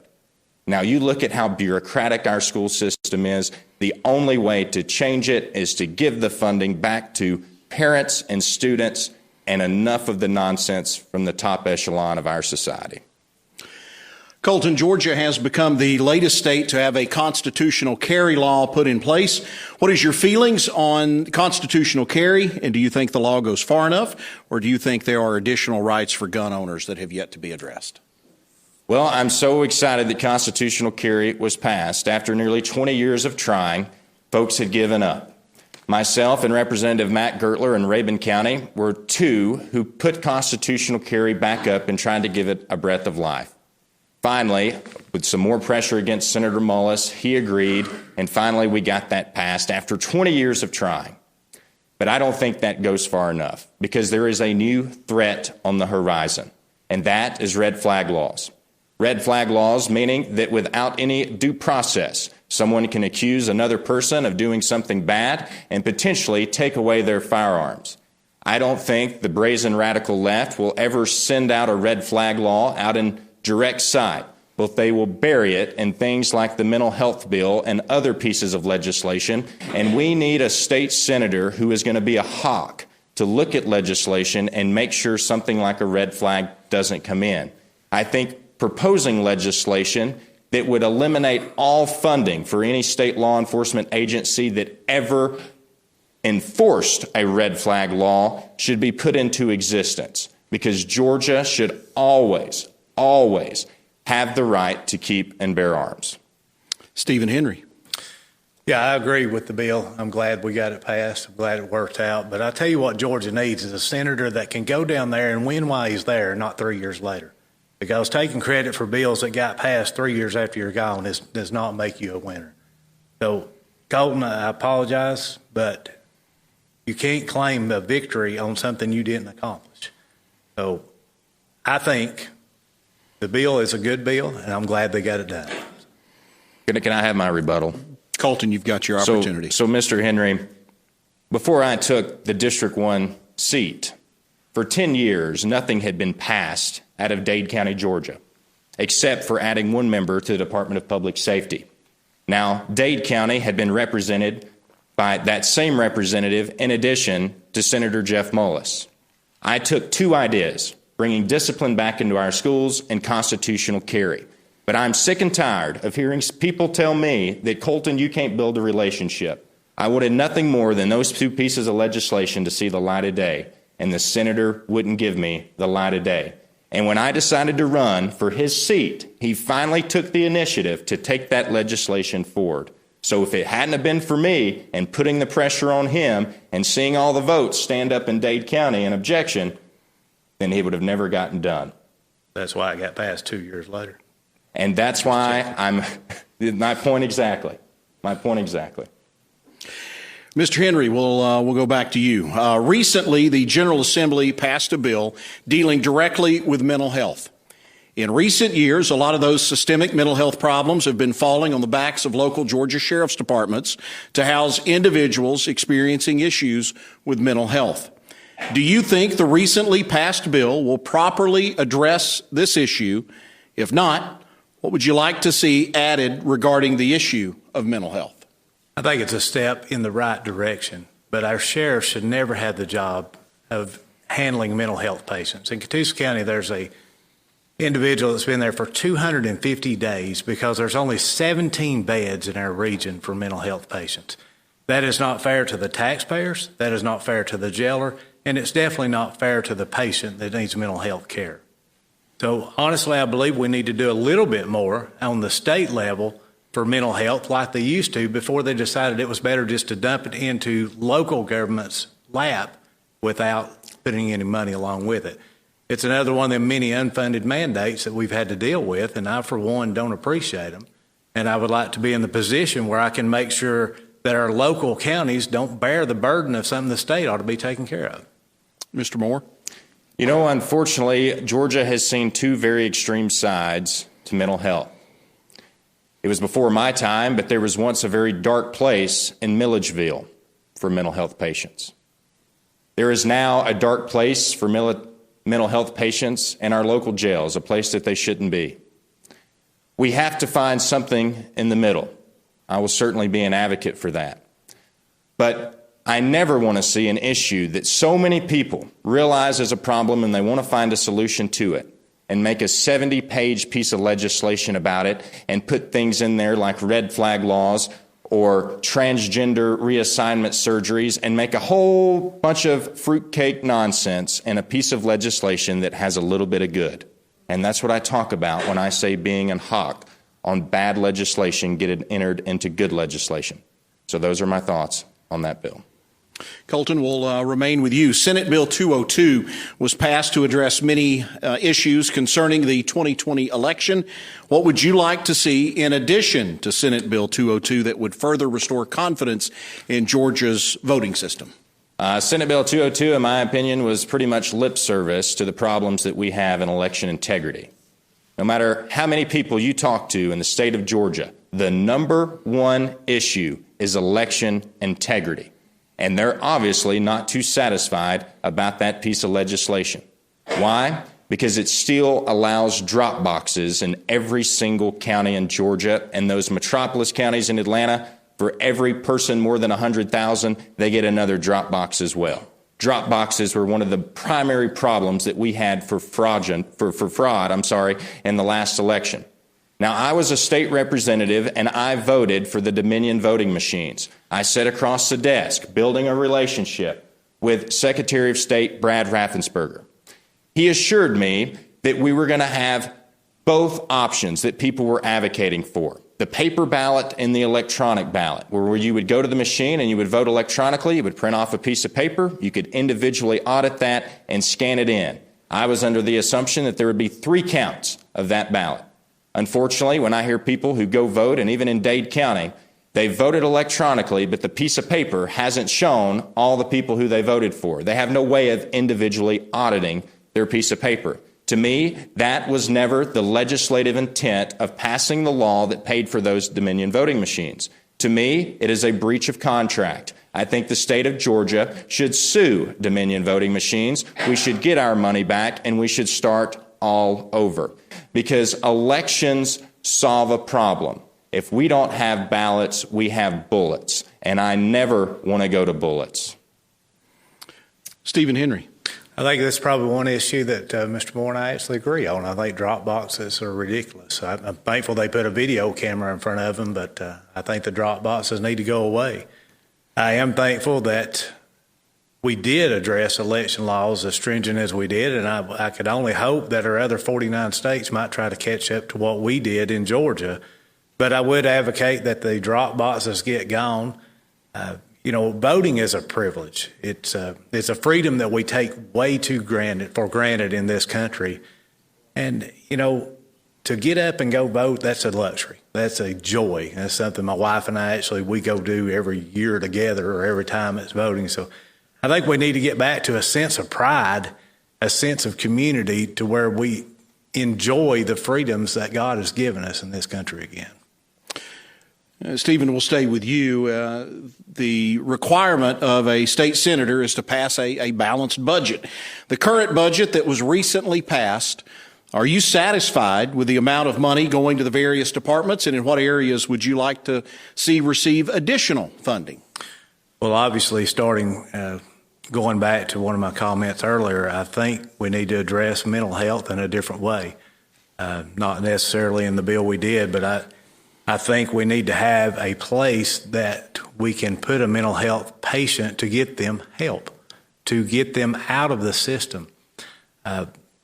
Allowing them to sit in the jail until they're out of days or you're out of room and you kick them out and then you wonder why they come back in a week really needs to stop happening, because it's not good for anybody. It's not good for the taxpayer. Again, it's not good for the person that's in trouble. So I think if I could have been a part of it, I would like to advocate it to do more for mental health. And as far as actually knowing all the budget, I'll have to be honest, I haven't. I'm kind of like Jackie. I hadn't stayed at home and read all of it. But just from what I do know, I think we need to address the mental health issue. Colton Moore. Well, I think there's fallacy in your question. We do not have a balanced budget in Georgia. You see, every year Georgia takes out loans. That's why Georgia likes to brag about its AAA credit rating. To me, that's not a balanced budget. A balanced budget is when you take in revenue from taxpayers and you make a budget around that and you don't go out and loan more money. So the big omnibus spending bill, where we include everything from government subsidies to police officer pay in one big piece of legislation, is absolutely nonsense. I would propose that every single department of government have its own individual budget that they advocate for in the legislature. I also think we have a very big revenue problem. You see, Georgia's shortfall in its budget close to 4% at any given time through the film tax industry. You see, you ask any given person, what is a film tax credit? And they think, well, maybe the film industry gets a discount on their taxes. But in reality, it's an indirect subsidy. It's unconstitutional in Georgia to subsidize any business, but senators like Jeff Mullis have allowed film industry tax credits to reign supreme. How it works is if a film company from Hollywood steps into Dade County and spends $100,000 on a film, they get a 30% film tax credit. Now you owe $10,000 in Georgia taxes. You can go to your accountant. You can buy one of these film tax credits. Current rate's about 90 cents on the dollar. That $9,000 then gets exported out of Georgia back to Hollywood. Meanwhile, we have a shortfall in our budget, and these film tax credits can be cashed in for years at any given time, leaving our budget department at the Capitol unaware as to what the revenue might actually be. But you said, what is something I would spend more on in the budget? And that is infrastructure. You see, Georgia is an empire state. We have access to the ocean, row crops in the south, the metropolis, and just rated again the world's busiest airport in Atlanta, and not to mention the resources here in the north. But unfortunately, we continue to beg the federal government for infrastructure projects, including deepening the port of Savannah to bring in the next class of large ships in the world. If we are ever going to compete with the rest of the world and be a truly independent state of Georgia, we're going to have to invest in infrastructure. So if there's one thing I would increase in our budget is fixing our roads and making our port bigger in Savannah, which benefits us all as Georgians. Colton, will stay with you. Millions of dollars of taxpayer money is collected by the state through sales tax and income tax. The North Georgia area has seen significant amounts of money brought back to the districts over recent years. If elected, how do you feel like you'll be able to continue to work with various state and federal agencies to bring tax money back to this area for development? Well, people oftentimes say, well, a grant is going to pay for that. But what they fail to say after that is that grant was already your money. You see, a lot of people, I had a lot of commissioners, some of which were here, but they're not here now. And when I was voting in the legislature, they were worried to death that they were going to lose funding, grant money. And I had to remind many of them that there was a new governor in town. His name was Brian Kemp. And Brian Kemp had a majority of his votes right here in Northwest Georgia. And I can assure you that he was not going to allow Northwest Georgia to go astray just for in retaliation against the only few representatives who was in Atlanta advocating to stop the nonsense that's in things like the omnibus budget. So don't count on me if you want a whole bunch of grant money showing up to Dade County. But count on me if you want to see a reduction in government regulation and a reduction of additional taxes. You look at legislation today and people talk about what is being an effective representative.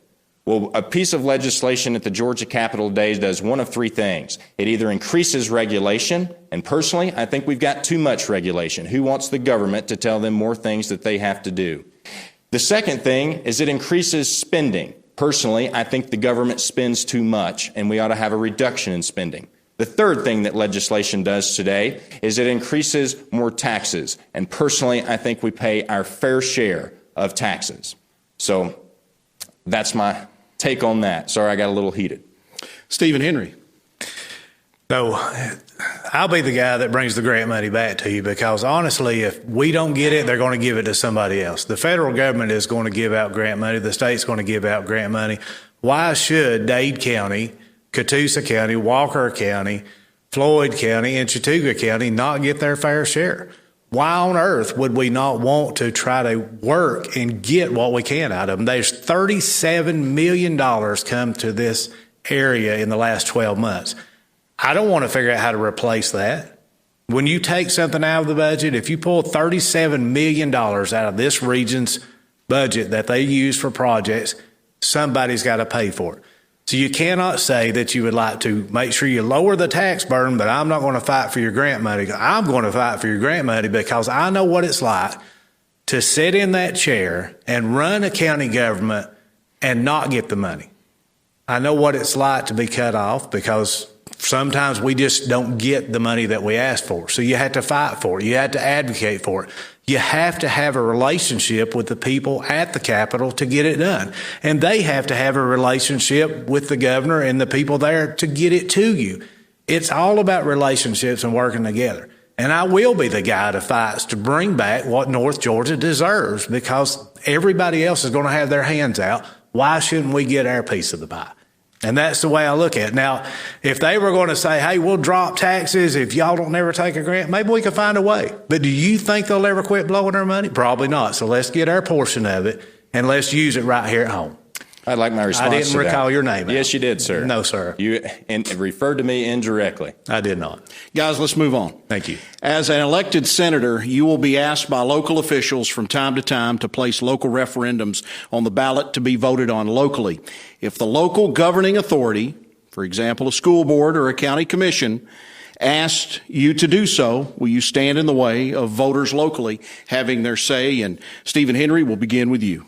No, I think there's been a policy in effect. If the local government agreed 5-0, that's kind of how all the representatives, I believe, on the House and the Senate have sort of handled local legislation. And I think that's the way it continued because the local government knows way better than I do sitting at the Capitol what they need. And there's a reason there's a kind of a chain of events and a chain of how things work. But the local commissioners that have everyday interaction with their people know way more of what they need than a bunch of senators sitting in Atlanta. So I think it's very valuable that we listen to them and do what they ask us to do, as long as it doesn't go against some law. And Mr. Moore? Well, I would have to agree with your question. If a board unanimously asks for something, it should be considered for legislation. However, when I was a state representative, the Board of Education unanimously asked for something. I took it there to the legislature, and it was sabotaged by my colleague in the Senate, Senator Mullis. We never could come to agreement on what the terms should be voted on, so that never went forward. But you know, there's another thing one ought to be asking in this debate, and that is, would you take local legislation to the Capitol if the Commission or the Department of Education had never asked for it? And I'm not sure if you're aware here in Dade County, but that's exactly what happened over in Catoosa County and Ringgold. A developer had asked for a tax break to be paid back over a certain amount of time for some additional infrastructure to his property. He wanted to be de-annexed out of the city. The city council did not want him to be de-annexed, but he went to his cronies, as Senator Mullis, and at the time, Mr. Henry was the chairman of the commission, and that legislation went forward. There wasn't but one state representative, Mr. Tarvin, who voted against it. Therefore, it didn't come into fruition.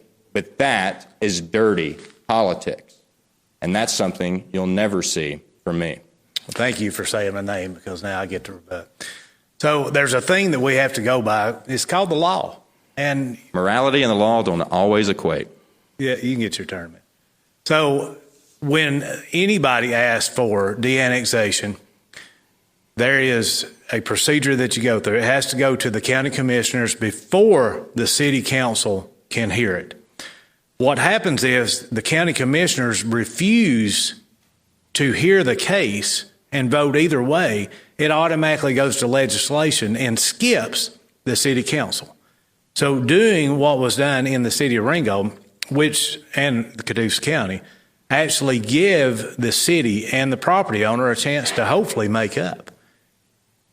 But now, one thing that confuses me is we want smaller government, we don't want big government, but yet we've got a landowner that doesn't want to be in the city, but we want to control what they do with their property.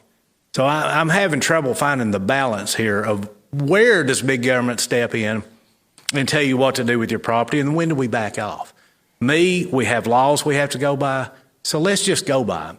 And if we don't like the laws, maybe we can get in the Senate and go down there and hopefully change the way we do things. But until then, as government, as I was in the chairman of the board, we had to do things as procedure dictated that it would be done. Gentlemen, that was our final question. We will now give each of you the opportunity, should you choose, to ask a question of your opponent. And Colton, we'll begin with you. This is my least favorite part, Colton. I'm going to go ahead and take it. All right. Well, I think it will be.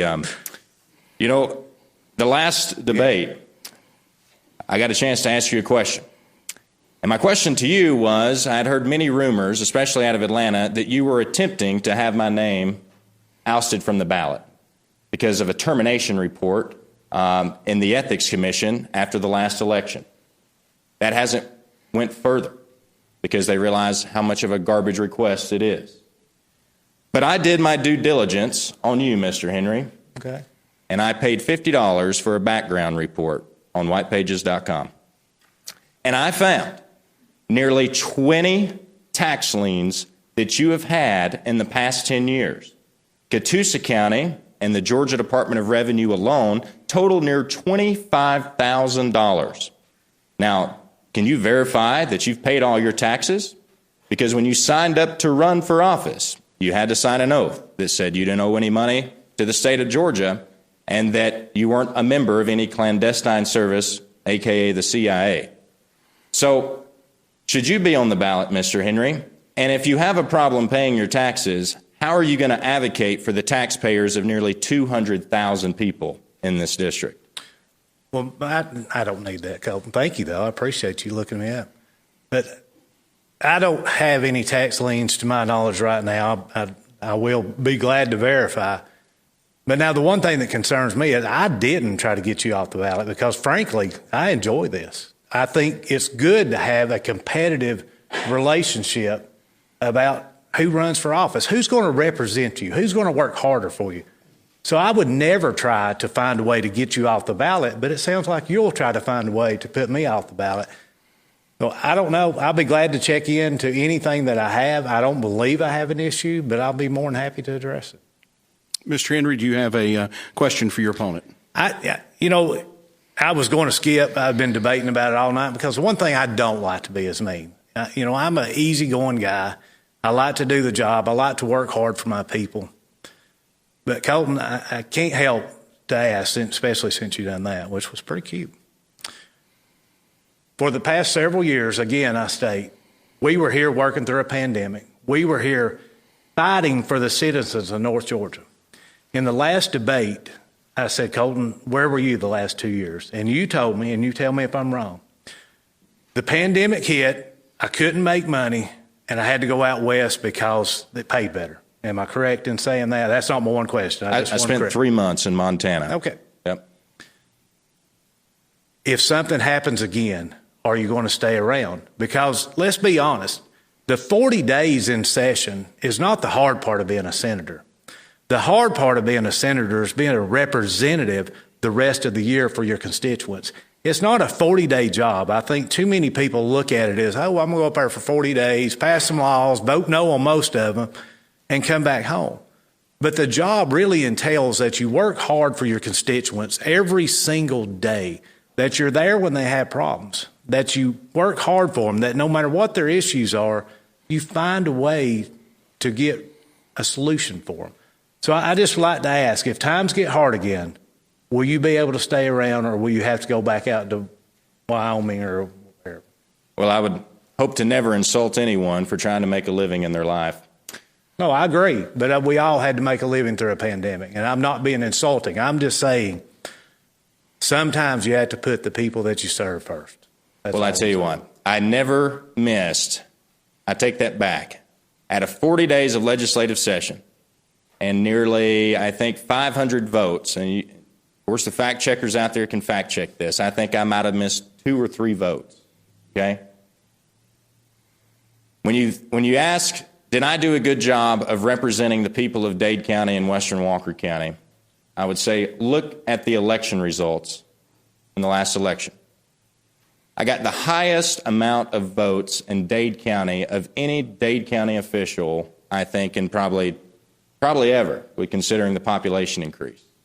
Obviously, my friends and family here in Dade County thought I was doing a pretty decent job of representing them. Times are obviously going to get hard as we go forward. One good thing about it is I make a living as an auctioneer. I work for several different auction companies. And that legislative session is at the beginning of the year. Auctions don't really get started till about February. I usually miss about 2 auctions for each auction company that I work for during the legislative session. The rest of the time, I'm out and about working for a living. You know, I had a great opportunity when overseas travel stopped and I got to go to Montana. I spent about 3 months there selling cattle in what's called the fall run. There's about 15,000 head of cattle that show up to an auction at any given week. I also got to see how another state governs, a state like Montana. And I sure hope that one day Georgia can get to the regulation standard of a state of Montana. You know, I looked at 1,000 acres of property in Montana. Property taxes on that 1,000 acres was $1,300 a year. I have 62 acres on top of Lookout Mountain, and I think I pay something like $1,700 a year in property taxes. There's no sales tax in Montana. When you see a bubble gum stick that says 99 cents and you pay $1 for it, they give you a penny back. There's a lot to learn from a state like Montana, but I've still paid my taxes. I still have residency here in Georgia. My family's been here for 5 generations, and I certainly hope the next 5 generations can also have the same opportunity and lifestyle that I've come to enjoy. So to criticize me for working during a pandemic and trying to make it a living and provide for myself and not running straight to the unemployment line and going and getting some check from the government. We need to wrap up, please. Okay. Is insulting, but I'll get over it. Thank you. All right, guys, 1 minute for some closing remarks. Same as the open. We'll go alphabetically, and we'll start with Stephen Henry. Well, it was by no means an assault. I want to throw that out there. I just wanted to know when times get tough, are you going to stick around? And I still didn't get the answer to the question.